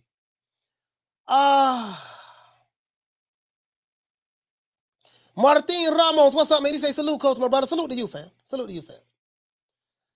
Yeah, man. So, you know, I mean, it is what it is, man. Like, you know, I think it's gonna be a good fight. I'm about to fight. I don't want to, you know, I'm about to fight. You know, but 47-1, that's like, I don't know, boy. Like, God damn, that shit kind of tempting, but I don't think no one think this fight is going to end in a draw. You know, I think that everyone is pretty much looking for the knock. You know, I think it's going to be a knockout. Somebody going to sleep. Somebody going to sleep.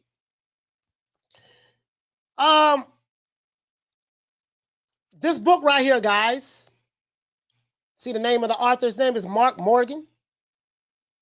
Mark Morgan Ford. Basically, his pen name is Michael Masterson. This book is called Persuasion: The Subtle Art of Getting What You Want.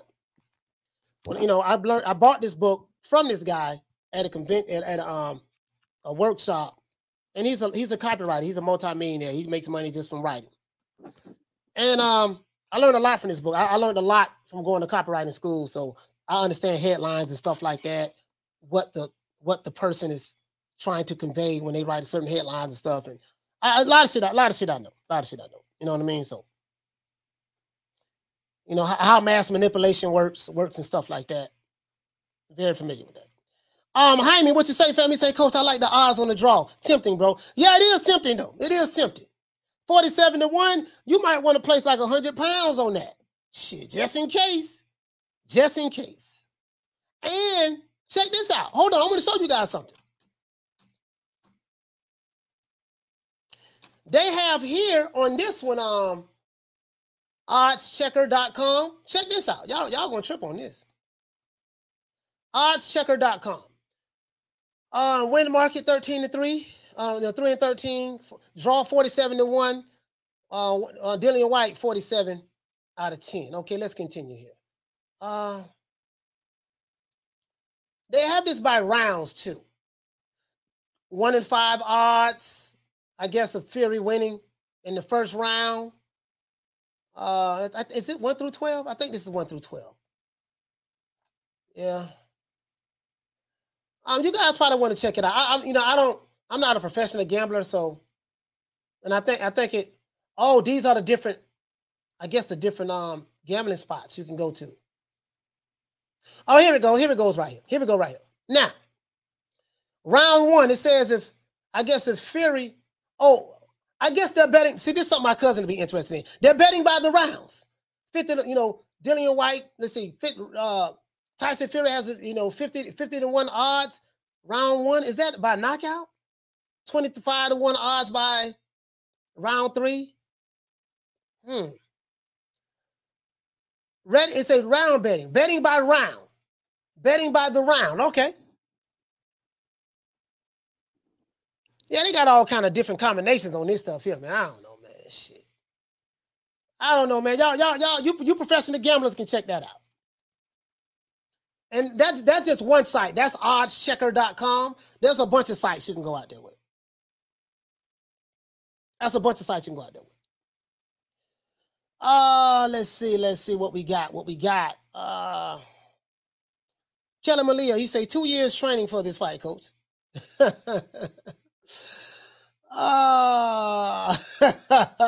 He say, Coach James for real. He say, do the Pirates' favorite letters of the alphabet? He say, do you know the Pirates' favorite letter of the alphabet, Coach? R. It's the C. He say, it's the C they love. The C. Yeah, man. Oh, man. Edwin says, Coach said Pirates. Facts. Butch the Kid, man, Cassidy. What's up, fam? What's happening? So, you know, hey, man, listen, there's several different ways you can bet on this. Slim Reaper say he looking at them odds, them 47-1 odds on the draw. I'm like, man, you never know. You know what though, man? You know what I noticed too? Slim Reaper, when you gamble, you have to place money. You got to spread your money. Spread it out. You see what I'm saying? It's like when you're rich and you have money, you want to diversify your portfolio, have money invested in 6 or 7 different things. that's just in case if you put all your eggs in one basket and the market flops or tank, instead of you losing all your money, what's the chances of all 7 things going wrong? So if 2 or 3 things that you have your money in, it fails, you still okay because you spread it out your investments, which you minimize your risk. When you put all your eggs in one basket, you intensify your risk. When you spread it out, your investments, you minimize your risk. So 1 or 2 things don't turn out right, you can still survive. You can still be okay. You see what I'm saying? Even a mouse has more than one hole to run out of if it's time to go. You see what I'm saying? So it's always good to do that. So I'm assuming with gambling, you know what I mean? With gambling, I'm assuming that with gambling, I would think that you would do that. That's how I would do it. That's how I would do it. Shit.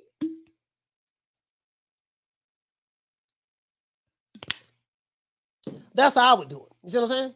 Daniel Simpkins, what you say, fam? He said, I don't know why people are writing White off so easy. I am all for Fury, but this be harder fight than Wilder. I don't know. Maybe the people who are writing White off, they may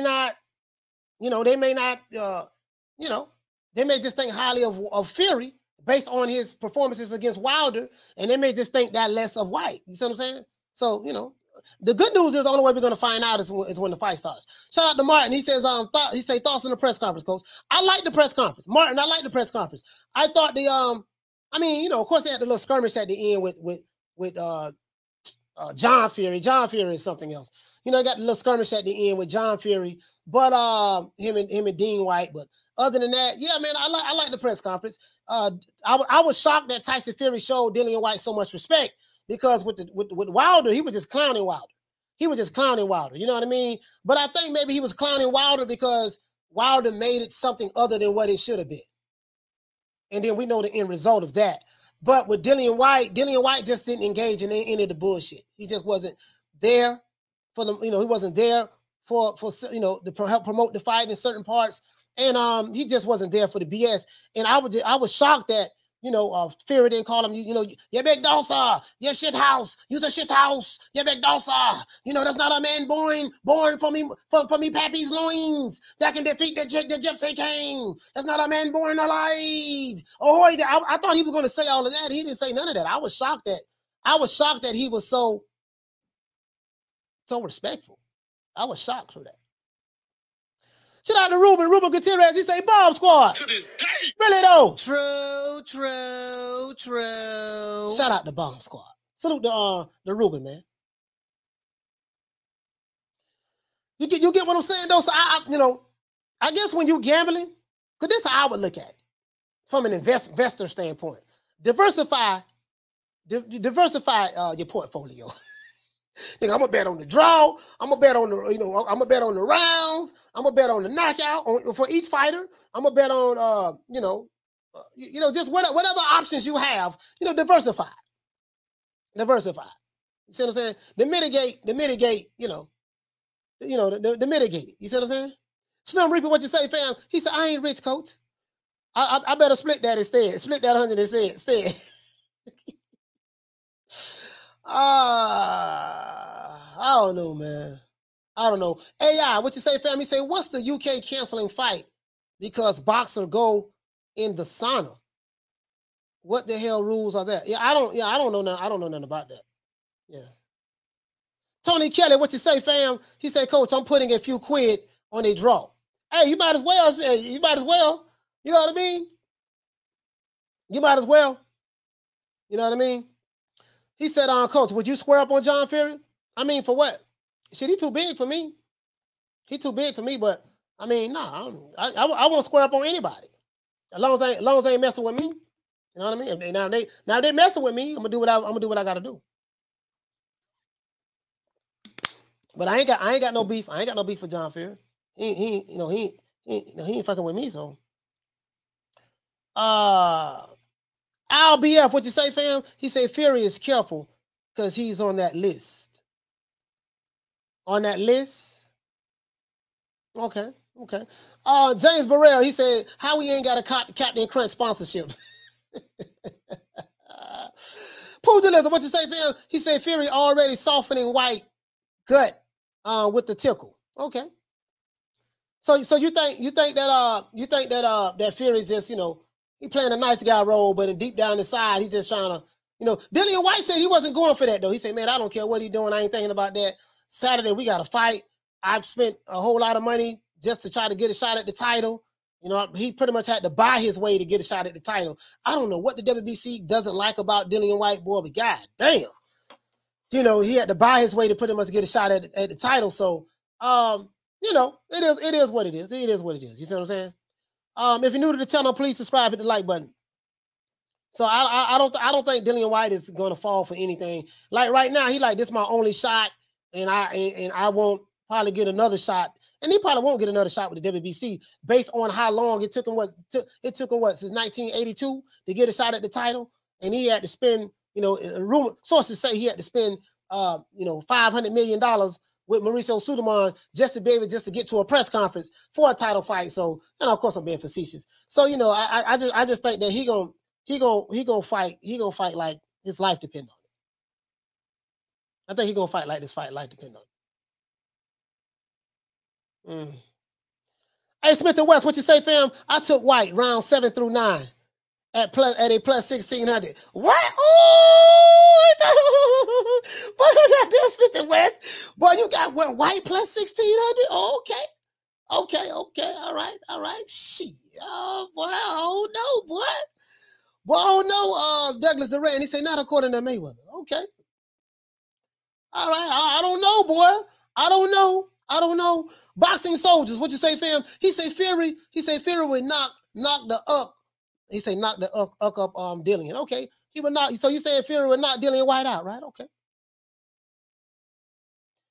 He say Fury would knock Dillian Whyte out. Okay. All right. Mustafa, what you say, fam? He say, Coach, did you see The Rock sending out wishes to Fury for the fight with Whyte? No, I didn't see it. I mean, it don't matter anyway, you know. The Rock ain't gonna be in that ring. Hey, you feel me, Mustafa? But no, I didn't see it, though. I didn't see it. The WBC need to pay the man in boot kisses if he wins. This is so bullshit. Y'all.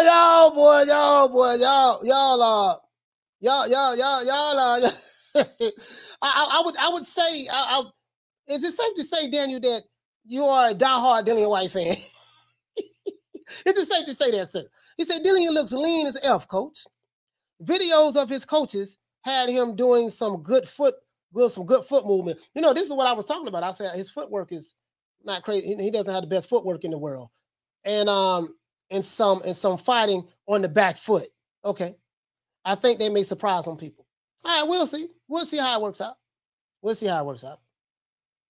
Cool boy Kerr, what you say? He said Fury was talking ish before the press conference. Whyte ain't playing. Yeah, Whyte, you know, I think what Whyte did was pretty smart. He just didn't engage Fury at all. He didn't engage him. He was like, man, let him say what he's going to say. No, I ain't showing up to this. Nope, I'm not showing up to that. Yeah, I show up to that. No, I'm not showing up to this. Okay, yes, I just showed up to today's press conference because apparently he's contractually obligated to at least meet certain, I don't know what's in the contract. You know what I mean? So I don't know. But yeah, he just didn't, you know. He didn't do none of that. Alan Skill, he says, shows the corruptness and lack of morals by the WBC by giving Whyte 20% split after all the sanctioning fees Whyte has had to pay as an interim champion. Okay. He say Dillian Whyte is a big guy watching the press conference now. Yeah, he's a big dude, bro. He's a big dude. You know, Tyson Fury, we already know Tyson Fury is a big guy, but both of those guys are big, bro. Both of those guys are big. Both of those guys are big. Slim Reaper, what you say, fam? He said you took the words he said you took the words straight out of my mouth about The Rock and his people's eyebrows. Yeah, the people's eyebrows. Can you smell what The Rock is cooking? Yeah, man, I'm like, boy, yeah, The Rock, boy, you don't want to get in that boxing ring, boy. It's a whole nother ball game there, boy. Whole nother ball game, Rock. Slim Reaper, what you say, fam? He say, don't mention the playing thing. Yeah, I don't know. I don't know, man. All I know is I believe this is gonna be a damn good fight, bro. I really believe this is gonna be a damn good fight. Oh, he's saying, Coach, Mr. Wright, UK, but to say, bro, he said, Coach, that guy was referring to John Casimero possibly being stripped because he used the sauna to weight cut. Shit, you know, why would you strip him to do that? You ain't strip Oscar Valdez when he got popped dirty, so shit, you know, he should give him a pass. They gotta be consistent with their rules. That's the one thing about the WBC. Is it a WBC fight? Because I don't want to throw the WBC out there, because I could be wrong. Is it a WBC fight before I move on that? I'm hoping for the upset. It would be good for boxing. Yeah. I mean, it'll be, you know, because it's already expected. It's already expected that Tyson Fury is going to win and walk through this guy. So if Dillian Whyte wins, it'll send shockwaves throughout boxing because it's already a foregone conclusion that Dillian Whyte is going to lose anyways. You see what I'm saying? Anytime there's a foregone conclusion that, hey, man, this guy, the guy that's the underdog is already going to lose, and none of the experts is giving him a chance or shot, and he mess around and pull off the upset, it always upsets the apple cart because it went against what the pros and the professionals and the betting, you know, the head honchos thought was going to happen. You see what I'm saying? You know what I mean? So, you know, it is what it is. Kenneth Johnson, what you say, fam? If Whyte beats Fury, do you think Wilder will come out the woodwork? Man, I have no idea what Wilder's going to do. I have no idea what Wilder's going to do, my brother. He say, Daryl Alexander, what you say, fam? He said, how are they going to pay Dillian Whyte 20%, but he's 80% of the ticket sales? Something don't smell right. Man, I don't know, man. I don't know. I really don't know what the I really don't know what, you know what I'm saying, Daryl? Like, I don't know from a fan ratio who bought what, who's bringing the most crowd. I don't know that, brother. Probably a lot of the people in the UK would know, but I don't know. See what I'm saying? I'm just happy we got the fight, but I don't know. KJ, what did say, family? Say, Coach, you know Scott Hall passed, Razor Ramon. Yeah, I know he passed away. R.I.P. to Razor Ramon, man. The godfather of boxing. What you say, fam? He say, no, Coach. Fury knows that Dillian Whyte is going to be one of his hardest fights. That's why he was giving him respect. I think this fight is going to be better than better than the trilogy with Wilder. I mean, that's a possibility because from a skill set standpoint, definitely from a skill set standpoint. You see what I'm saying? From a skill set standpoint, I can see that. I can see that. Oh, it's for the WBO? Okay, well, the WBO, okay. The WBO, maybe, I don't know how their rules are, so, if it was the WBC, I was going to like, shit, y'all let Oscar Valdez, pop dirty and then still let him fight and then strip him. So if you're going to do that, you shouldn't strip on the guy, getting in the sauna, to lose weight, to cut weight, to get the fluids out of his body. But yeah, I got what you're saying, though. I got what you're saying. Snow Reaper said, he said, Coach, did you see Oscar Valdez's interview? He put the croc tears in for the likes. Shakur is one confident kid. He said he can go to 147 one day too, which I always thought the kid could. Yeah. I mean, right now, one day he can't get there right now. You know what I mean? But he fight that super featherweight. Shakur, you know what? Hey, Snow Reaper, Shakur probably walks around at about 150 anyways. What, about 150 pounds maybe? I don't think he let his weight get too far out there. And he's young. He probably walk around at about 150. So when it's time to lose the weight, cut the weight, he got to get down to like 130. He only has 20 pounds to lose. Alex Skill, what you say, fam? He say, Coach, if anyone would have said last year that there is potential for undisputed between Whyte and Usyk, we would have accused them of capping. Facts. I don't know. It's kind of hard to see because, Usyk still got to get by Joshua in the second fight. And the situation is different with that. You know what I mean? So, but I see what you're saying. Hypothetically speaking, if Usyk was to beat Joshua in the second fight, and if Dillian Whyte was to win, they can battle for. As a matter of fact, I'm hearing that Alexander Usyk and Anthony Joshua was going to be at the fight. I'm hearing that they're going to be at the fight. You see what I'm saying? So, Usyk, I think Usyk and Joshua was going to be scoping out who going to be the next guy is. Because this, hold on. Ooh, boy, check this out. I just thought about it. Check this out, guys. Look at this. Josh Taylor is already undisputed. November last year, Josh Taylor was undisputed in 2000 last year. March. No. 2021, right? Yeah, 2021. 2021. He became undisputed. I think in May. Canelo became undisputed in November, if I'm not mistaken, 2021. This year, you have, we don't know what's going to go with the Crawford and the Spence situation. You know, I told you guys, I still don't believe that fight is happening. But if it happens, that's a shot at undisputed right there. Potential. Jamel Charlo and Brian Castano. Whoever win that fight is going to be the undisputed junior middleweight champion of the world. Another undisputed fight. Another one.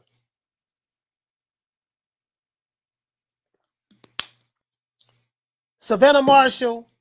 Is it Savannah Marshall? Savannah Marshall and Clarissa Shields. They're going to fight this year for undisputed, if I'm not mistaken.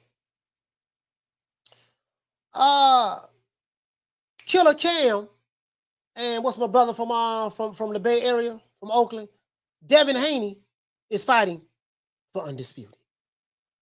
Another one. Whoever wins this fight, well, if Dillian Whyte can win, because if Tyson Fury wins, he says he's going to retire, then the belt is going to be up for grabs. To piggyback on what you're saying, my brother, Allen. If Dillian Whyte wins, and then whoever wins out of Joshua and Usyk, we have a potential to have an undisputed fight this year in the heavyweight division. Another one. This is gonna be classic, bro. This is gonna be classic, bro. Like, that's what I'm looking at. This is what I'm looking at. You see what I'm saying? That's what I'm looking at.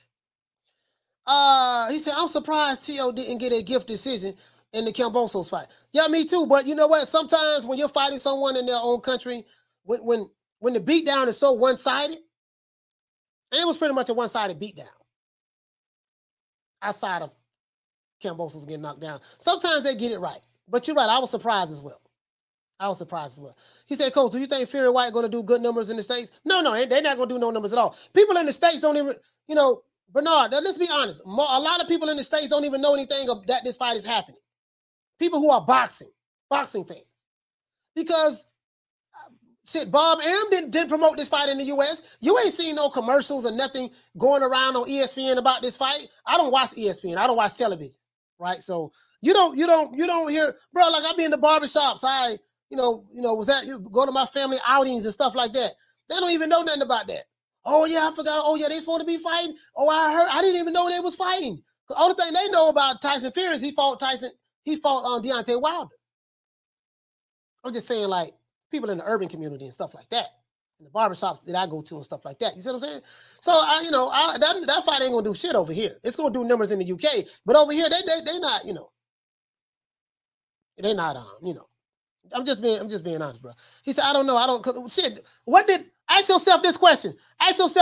Bernard. What did Bob Arum do to even promote this fight, to bring awareness or attention to this fight in the United States that you know of in boxing circles?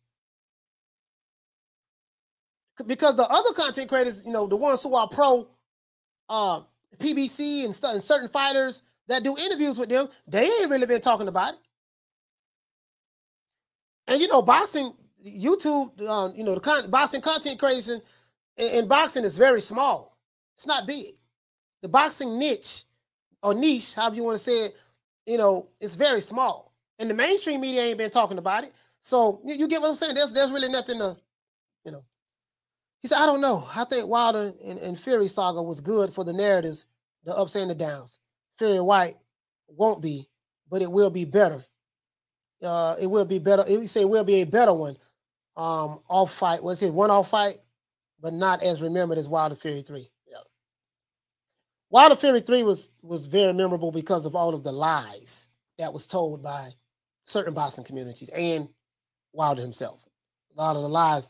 And then the racial element that, That's what made it what it is. Mr. Boxing Moves, what you say, family? Say Whyte is overrated. We're going to find out how overrated he is Saturday. We're going to find out how overrated he is Saturday. Daryl Alexander, he said, I can't stand Dillian, but I would give him credit when due. Fury can't sell. Dr. Paul Evans, what you say, fam? He say Slim. It's boxing, so we don't know. It could happen. Slim, what's up? He say Slim. I was thinking about if you were saying Slim, like what the brothers in DC say. Like my man Ron Boy Friends. But you saying it's a slim chance. Smith and West, what you say, my brother? Shout out to my brother from Detroit, man. Detroit versus everybody. I ain't even from Detroit. I like that shit though, man. I like, you know, Detroit versus everybody, man. You know, we rep the hardest, we gang the hardest. That's what Tony Harris said. We gang the hardest. Yeah, you know, I know what I need to do. I need to get a Tony Harrison sample. I'm gonna get a Tony Harrison sample. I love that dude, Tony Harrison. Man, I love that dude, man. He said, good. I need AJ to see Usyk and get pissed. We gang the hardest over here. You see what I'm saying? Gang. They're gonna be like, man, that nigga 48 years old talking about gang. See, that's what I'm talking about. This is why I don't like going over there. He talking about he gang and all that stuff there. He throwing up gang signs. He too old to be gang banging. I've never been in a gang before in my life. Just joking, guys. Just joking. The boxing scientist, he say, Fury is built like Homer Simpson with a thick skull, and he's one donut away from cardiac arrest. He can fight though. Oh yeah, that's right. I forgot all about that. Katie Serrano, Katie Serrano and Katie Taylor and Serrano. Yeah, too. Yep. So we know, you get what I'm saying. I'm kind of seeing, you know.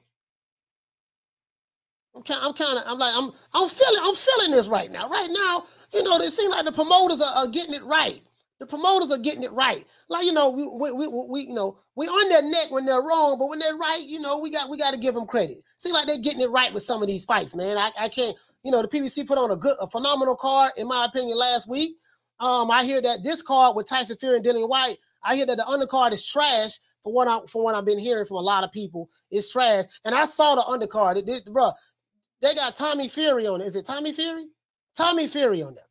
A damn he's a what they call it over here in the States? He's a reality TV star. Tommy Fury. He's the half brother of Tyson Fury. He's fighting. And he's probably fighting a tomato can. Somebody he can, you know. Hey, Tony Kelly say, Coach starting to sound like DJ Khaled. Another one. And another one. Oh, man. Passion for Beauty. She said, I like to go back and watch forgotten classics after 2000. Fernando Vargas and Ike Cortez was epic. Oh, I forgot all about that. Yeah. For sure. Daryl Alexander, he said, we don't care here in the U.S. Fury is no draw in the U.S. Neither is Dillian Whyte, to be honest. Yeah, but what I'm saying, Daryl, is they didn't even promote it. You get what I'm saying? Like, Bob Arum, Daryl, check this out. Bob Arum is the co-promoter of this fight. So he should at least be promoting, you know, I would think if he's the co-promoter of Tyson Fury, he should have been promoting that fight over here in the U.S. If more people buy it in the U.S., that's only more dollars, more money. You get what I'm saying? So I don't know, man. He said, Coach, wouldn't mind a Harrison versus Charlo trilogy, Coach. Yeah, I ain't never seen. Listen. Tony Harrison had Jamel Charlo crying. He was crying. Man, goddamn, man, you know. But I'm telling you, boy, listen, this dude, you know Jamel Charlo, man. He had a mental breakdown. Remember when Tony Harrison beat him, and it ain't a unanimous decision. You know what I mean? And bro, he was like, he was crying like, oh, well, I'm telling you, boy, but you know you lost that fight. You know that lost that fight. Man, shut up. I mean, you know I whoop you, boy. Shut up. You down here talking like you so hard and gangster. Man, shut up. We don't believe you. And then him and Tony Harrison went to put their hand in each other's face. Tony Harrison wasn't scared of Jamel Charlo at all. Jamel Charlo tries to intimidate people by looking angry and mean and stuff like that. He tried to intimidate people, but what's the name wasn't intimidated by him at all? Like, man, It is what it is. It is what it is. Let's see. Cool boy Curry, what you say, family? Say Tommy didn't want that Jake Paul smoke. Now listen, Tommy Fury ducked Jake Paul. Facts. True. Tommy Fury ducked Jake Paul. Facts. Hey, what is it? What I said it was? A reality TV star ducked a social media star. I had my money on Jake Paul too. Listen, a reality TV star in the UK ducked a social media star over here in the US. I had my money on Jake Paul on that there, man. I think Jake Paul would have put them paws on him. Tommy Fury didn't want that smoke. He didn't want that smoke. He said Tommy didn't want that Jake Paul smoke. Hey, for real though. Hey, Cool Boy Curry, you already know, man. He didn't want none of that smoke, man. True. He didn't want none of that smoke, man. Goddamn, listen, he was talking all that trash. He was talking all that trash about goddamn Jake Paul. Jake Paul was like, Fuck you all rolling up on full cuz. He must don't know. He can't know. He can't know. He must don't know. He can't know. Boy, I got that knockout power, boy. I'm a knockout artist, baby. I got that. Jake Paul like, things that make you go, I don't know, boy. Man, motherfucker, I'm gonna fight this dude in Tampa, Florida, my city. I'm gonna fight this dude there. God damn, I don't know, boy. Shit, he got that one hitter quitter too. I really ain't no boxer like that. I'm just the son of John Fury, and my half brother is Tyson Fury. I really ain't no boxer like that, man. This dude right here, I don't know, man. Like, I gotta reconsider this. Next thing you know, he pulled out the fight, ducking. He ducked. Listen, Tommy Fury ducked Jake Paul. That's exactly what he did. Caller, what's your name? Where you calling from? What's up, Coach? It's Rick from San Antonio. How you doing? Rick from San Antonio. Talk to me, my brother. Talk to me. First off, happy 420, sir. Yes, sir. Yes, sir. I have some of the greeneries right here. I got a joint right here, my brother. Hey, Coach. Again, appreciate the show. I wanted to talk a little bit about the fight real quick. Okay. Whyte and I'm not going to get too much of the money aspect and all that stuff. I just want to talk the fight specifically. I think that Fury's going to stop him late, and I'll tell you why. I think he's going to use his height and reach. He's got a good jab. He's going to maintain the distance. Okay. And I think he knows White's got some power behind him. So I think we're going to see. If Fury sees the opportunity, he'll take it, but I think he's, for the most part, going to box. And I see Whyte giving him problems the first half. I think, but Dillian can box too. But due to the disadvantages, I see him doing stab jabs, trying to work his way in. I think once he gets in there, don't be surprised to see some early bombs, guys, by Whyte. If he catches him, I wouldn't be surprised. Fury's shown that he can come back from heavy bombs. We know that. Yeah. So I think it's going to be a good fight, and I got Fury by late KO, TKO. Yeah, late stoppage. Yeah, he's got too many. Yeah, go ahead, Coach. No, I'm saying a lot of people did have that. They felt like that as the fight goes on, Dillian Whyte will fade, and Tyson Fury will be able to take advantage of that and stop him late. A lot of people felt that way too. Go ahead. But I also want to say that I'm glad Whyte finally got his shot, his opportunity. So let's see what he does with it. And then before I leave, I just want to ask you about unification. We know we got Usyk out there, Joshua. I understand that. I'm gonna roll with Usyk versus Fury. Do you think that fight is possible this year? And would you make a pick now, or would you reserve that pick? I would reserve that pick, but I don't think it's possible this year because Dillian Whyte, talk about that. Tyson Fury said that he's going to retire. He says he's not fighting after this. He says he's going to retire, after this fight. He says he's done. Now, of course, he can change his mind, but I don't think he, that's what he's been saying. Like all this week leading up to the fight, he says he's retiring. That's what he said. So. Okay, let's say this. Let's just say, you know what? Fucking shitload of money on the table. They're gonna give him what he wants. Woo woo woo! It pops off. That's a tough one to pick, isn't it? Yeah, that's a tough one to pick. Usyk is a different animal. Because Fury never faced someone like a Usyk. Footwork, I mean, All right, coach. I think he has better footwork. He's a southpaw. He fights very good in angles. I would love to see that fight just to see how they match up, how it would go. Could Tyson, because I mean, of course, maybe Tyson Fury would say, I'm gonna try to put my weight on him and wear this guy down. The only problem is he doesn't fight like, he's not gonna be there for you to wear him down and stuff like that. Yeah, so, he's gonna move. Yeah. Usyk is a damn good boxer. So I would love to see that. But if Tyson Fury, but yeah, I see what you're saying, just hypothetically speaking. Yeah, I would have to reserve my opinion on that fight. Okay, and then lastly, before I get off, there's going to be some unification possible this year, though. So we got the lightweight, you know what I mean? We got that going on, Ken Bosa, so we got unification there. Yeah. You got welterweight possible. I know the politics going on between Spence and Crawford. I know he called him out. Yeah. I'll believe it when the shit's signed and official. It's done. You with me? But I think I feel the same way you feel. Yeah. Right? Yeah. Junior middleweight, Castaño and Jermell. Yep. Man, I'm waiting to see what happens there. So that's another one. Yep. Super middleweight. Not super middleweight. Light heavy. Let's scratch that out. Light heavy is not going to happen, I don't think, this year. Yeah. And then, of course, heavyweight, you gave me your opinion. So that's just something to look forward. That's our little Super Bowls. And the women's, boxing. And the women's boxing, too, now. Yeah. Yeah, so you got Serrano and Katie Taylor. That's true, yeah. We got Serrano. You got Savannah Marshall Fields, and Clarissa Shields fighting later on this year. Yeah, man, bro. We got some good fights, so bro. Hell yeah. Shit, we're going to be entertained this year. Thankfully, like you said earlier, man, they made some good matchups this year, Yeah. So. Shout out to you, Rick. Shout out to my brother Rick, man, from San Antonio. Right. Appreciate it, Coach. Yes, sir. Keep up the hard work, man. Yes, sir. Hey, man, listen, man. Bro, that's what I'm looking at. I'm looking at like, shit, man, I'm looking at the good fights we're getting. Hey, man, we bang on the promoters, but when they get it right, we got to praise them when they get it right. So right now, man, I really ain't got no complaints. I mean, I'm like, damn, I'm paying all this money in pay-per-view. It's a business write-off. It's a tax write-off for me. You know what I mean? For my business. You know what I mean? Because I pay for everything out of my business account. But I'm like, God damn, man, shit, all these. So, but the Shakur Stevenson Oscar Valdez fight, that's not going to be pay-per-view.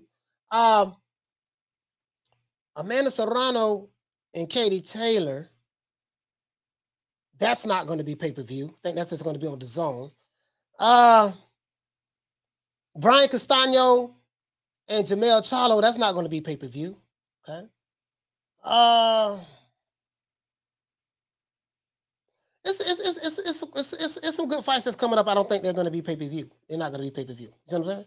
So, it is what it is. Well, we know Canelo that's going to be pay-per-view on the zone, but it is what it is. Let's see. You say Mike Tyson tried to intimidate Lennox Lewis, and 15 seconds later, Tyson was biting on Lennox's ankle. Well, that backfired.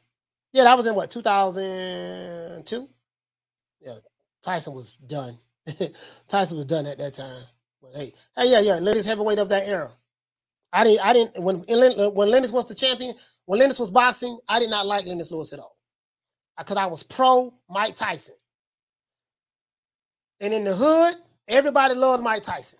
Period. I'm just being honest. In urban America, everybody loved Mike Tyson. When he effed up and did crazy stuff, we made excuses for him. We was fanboys of Mike Tyson. So he really couldn't do no wrong in our eyes, to be honest with you. It wasn't right, but he couldn't do any wrong. But Lennox Lewis was the best heavyweight of that era. He was better than Evander Holyfield. He was better than Mike Tyson. He was better than Riddick Bowe. The reason why I say he was better than Riddick Bowe, you say, well, him and Riddick Bowe never fought. No, they never fought. But Riddick Bowe lost to Evander Holyfield. Lennox Lewis didn't. Really, Lennox Lewis beat Holyfield twice. He got robbed in the first fight. They said it was a draw. That man beat the brace off Evander Holyfield. See what I'm saying? And then he knocked Mike Tyson out. I think in the 8th round, something like that. He toyed with Mike Tyson. You see what I'm saying? So, yeah, so he beat everybody. He beat Frank Bruno. He got knocked out by Hassim Rahman, but he came right back and knocked Rahman the fuck out. Knocked his tooth through his lip. He hit that man so hard. So he did that. He put him to sleep. After getting put to sleep by Rahman, he advanced his loss against Oliver McCall, and Oliver McCall had a mental breakdown in the middle of the ring. So I can't front, dog. Lennox Lewis was the best fighter of that era, bro. Period. Bottom line, had an excellent jab. Will beat you just with the jab. You know, jab, jab, jab, set you up with the right, jab, jab, jab, set you up with the jab, and drop that right hand on your ass. Bam. See what I'm saying? So it is what it is, man. It is what it is, man. It is what it is. It's pugilism. He said a great fight, but it'll take a boatload of money to get him out of retirement. Fury in a position to call it a career because he's favored already over Usyk. Got to be 50-50 perceptions of one with money. You know, we know how that is. You know what I mean? You know, favorites just mean that this is the guy who we like the most a lot of times. And he said, not me. Lennox was always my guy, favorite fighter of all time. Now, yeah, he ain't on my old time list now. Hell no. I ain't going that far. But he said, to be fair, Coach, Mike Tyson was done in 1990. Yeah. He was done. Prime Mike Tyson was 1985 to 1988. That was prime Mike Tyson, those 3 years. When he fired Kevin Rooney, got Kevin Rooney out of his corner, he was done. He was done. He wasn't training anymore. Listening to Don King was talking that black shit to him, and yeah, we got to get the brothers and this and that. And he got these dudes on his team, these yes men that was allowing him to snort coke, party, do this and do that. Don't really train for fights. You know, that's what happened. And I'm just being honest. I was a Tyson fanboy, but that's what happened. His prime years, he had 3 years, 3.5 years of his prime. Once he fired, whatever year that was, he got rid of Kevin Rooney. He was done. He was done. No more head movement, none of that. Just coming straight in, trying to knock you out. You know, that's what it was. He said, Coach, who had the better jab, Lennox Lewis or Larry Holmes? Oh, that's a tough one there, boy, because Larry Holmes had a monster jab. Larry Holmes had one of the best jabs in boxing. Larry Holmes was probably a little bit more athletic than Lennox Lewis with his jab. He was a little bit more athletic with his jab.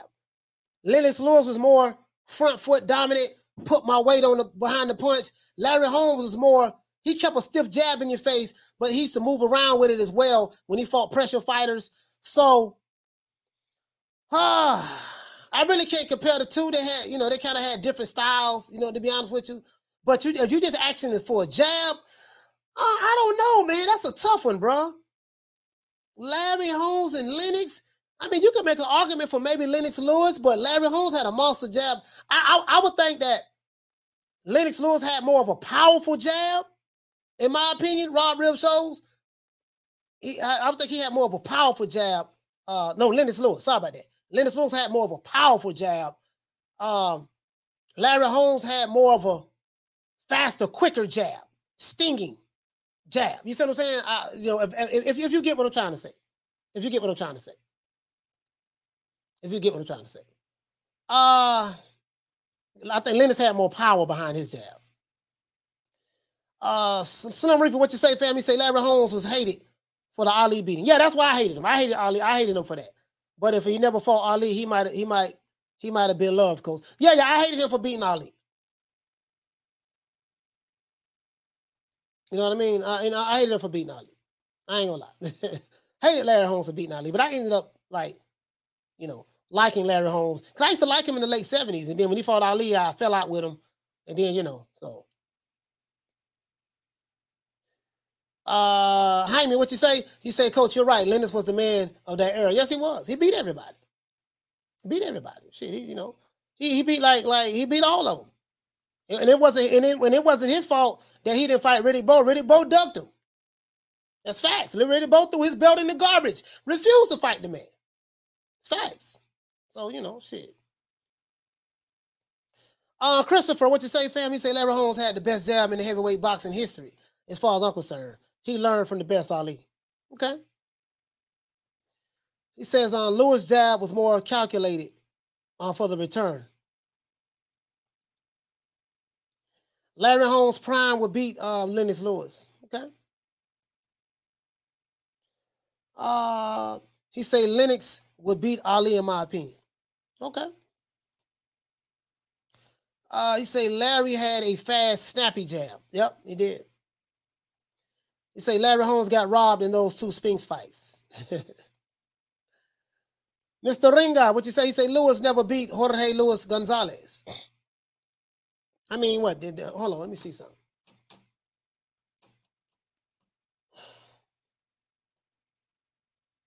Let me see something.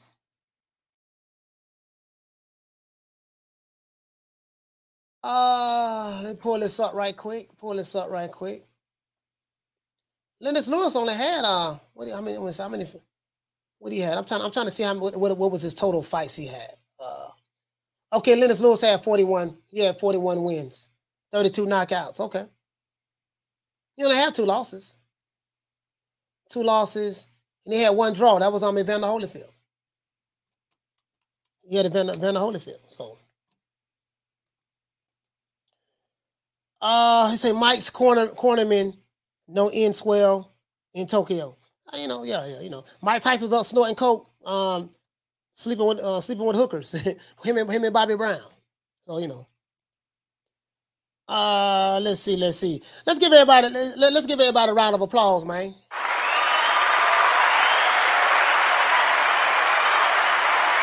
He said, Coach, you think if D'Amato was still alive for the Lewis fight that Tyson would have won? It depends. It depends. If Cus D'Amato was still alive, you know, it depends. It depends. You know what I mean? If he was disciplined, maybe. But if he was disciplined, maybe. Carter, what's your name? Where you calling from? This is the Magic Making from Baltimore, Troy Graham. Troy from Baltimore, talk to me, fam. You know, I wasn't even going to call in, but I was listening. Listening. Listen to me. Yeah, you fools keep. Hold on a second. That's for you? Yeah, you fools keep saying that this fight's not important. They're not talking about it over here. They're not talking about the fight over here. They're not talking about the Haney fight over here. They're not talking about the female fight over here either. Yeah, they're not. Yeah. So, you know, some fight they're talking about it. I don't see commercials for any of those fights that I just spoke about. I don't see any advertisement. I don't know when they are. I don't know who's pushing them. Can somebody tell me?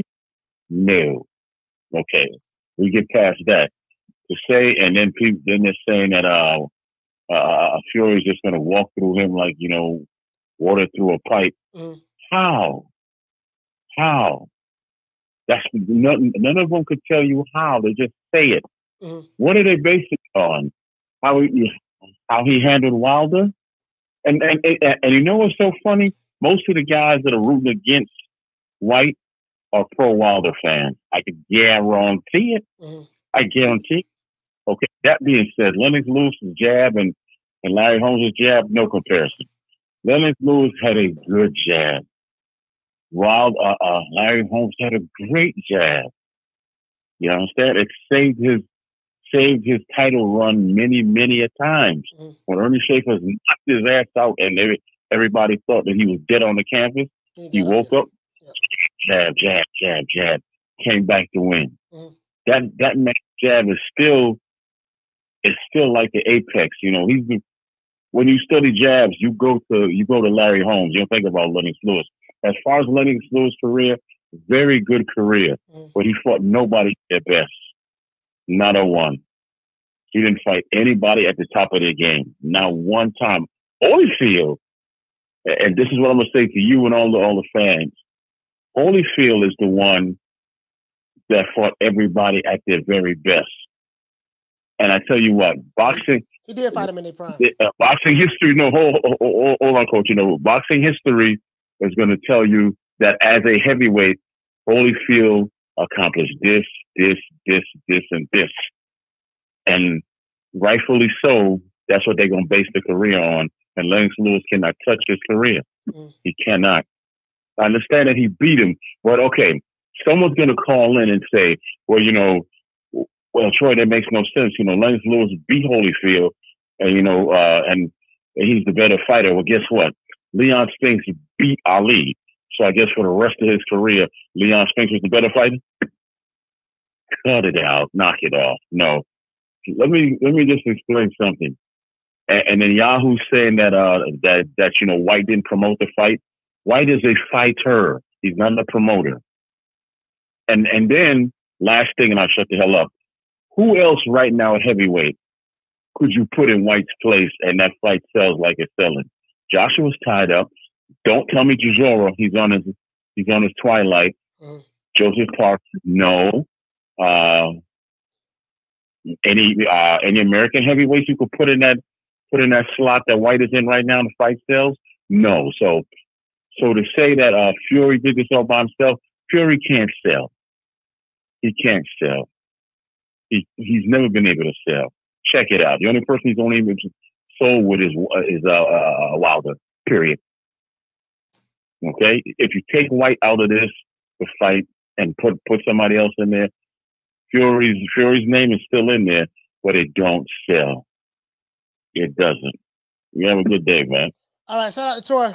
Give him a round of applause. Get Troy a round of applause, man. Get Troy a round of applause. And you know, man, it is what it is, man. We had another one. He had another great one. I do know that, guys, that hey, man, you know, normally we have more of a packed house, but you know, it is what it is, man. I guess ain't that many people really crazy about Fury and White like that. But I'm gonna cover it Friday. We're gonna talk about our predictions, what we're gonna have for the fight, and we're gonna go live for that fight. You see what I'm saying? We're gonna go live for that fight. So you know what it is, man. You know how we get it down. We're gonna go in and do this OJ the Jew Man style, man. You're begging me not to leave you, and I refuse to let you go. We're gonna go ahead and make it. We're gonna go ahead and make this do what it do, man. You see what I'm saying? As a matter of fact, what's going on? Shout out to my main man, Ron Boy Fresh. Now, who sent you, nigga? Nobody sent me. Say another motherfucking word, and this shit is over. And I ain't playing, nigga. Shout out to Ron Boy Fresh. Shout out to Dantes. Shout out to Ciccarelli. Shout out to Damian Bennett. Shout out to Lonnie Laughlin. Shout out to Lil Green Eyes P. Shout out to Charlo. Shout out to Ahmed. Shout out to Knockdown 305. Shout out to Thomas Jones. Shout out to Fistiana Page. Shout out to Misfit. Shout out to Retro Boxing and Documentaries. Shout out to Schoolo Exmon. Shout out to Mark Nash. Shout out to Rider of the Storm. Shout out to Carl Hansen. Shout out to Philly Fly. Shout out to Adrian Big Daddy. Shout out to the Queen Bless 365. Shout out to A Sneed. Shout out to Dr. Paul Evans. Shout out to Mr. Pads. Shout out to Arlette. Shout out to Lisa Bales. Shout out to Smith and West, my brother from Detroit. Shout out to Punch Perfect Boxing. Shout out to Here to There. Shout out to True Gritter 402. Salute to my brother, man, from Omaha, Nebraska. Shout out to Malcolm Rose, my brother from Houston, Texas, man. Shout out to Hair Hero Elite from Orlando. Shout out to Jay Rodriguez. Shout out to Polo Bond. Shout out to Philo 58. Shout out to Dean West.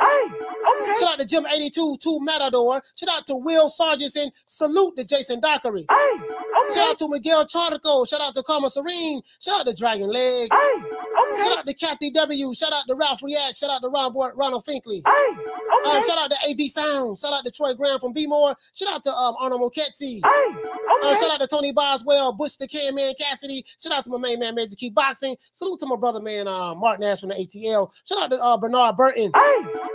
Shout out to Mike from Boston, Arthur Hawkins, Big Hawk from Maryland. Shout out to Big Heck, man, Hector Garcia. Shout out to Manny 209, Dosiento Inueve. Shout out to Deborah Booker. Shout out to W Right Side, and shout out to Little Right Side as well. Shout out to Justin Fan. Salute to Lady Shan. Shout out to Mr. Pragmatic, Drumming for Life, and shout out to Javon Soto. Let's give the callers who called in. We only had 3 calls, so I guess with nobody interested in Tyson Fury or Dillian Whyte on this show today. Shout out to Malcolm Roach, my brother from Houston. Shout out to Rick from San Antonio, and shout out to Troy from B-More. It is what it is. Shout out to Victor. What's going on, fam? Corey Bradley. Shout out to Buddy Love. Shout out to Daniel Simpkins. Shout out to Rod Rib Shows. Shout out to Charles Stevens. Shout out to Ben Boss. Shout out to Stephen 47, Kelly Malia. Shout out to Smitty. Shout out to Al B. Elf. Shout out to anybody else I may forgot. Daryl Alexander. And anyone else I forgot. J84, Mr. Boxing Moves, and Southern Realist. Other than that, that's it. It's our boy Coach Malachi Williams signing out. New Media Today USA Boxing. You know my motto, man. I see you guys tomorrow, 3 o'clock Eastern Standard Time. I gave you guys the game how this content shit creation go, right? See you guys tomorrow. Don't meet me there, beat me there. Peace. Man, I'm out of here, bro. Let's go.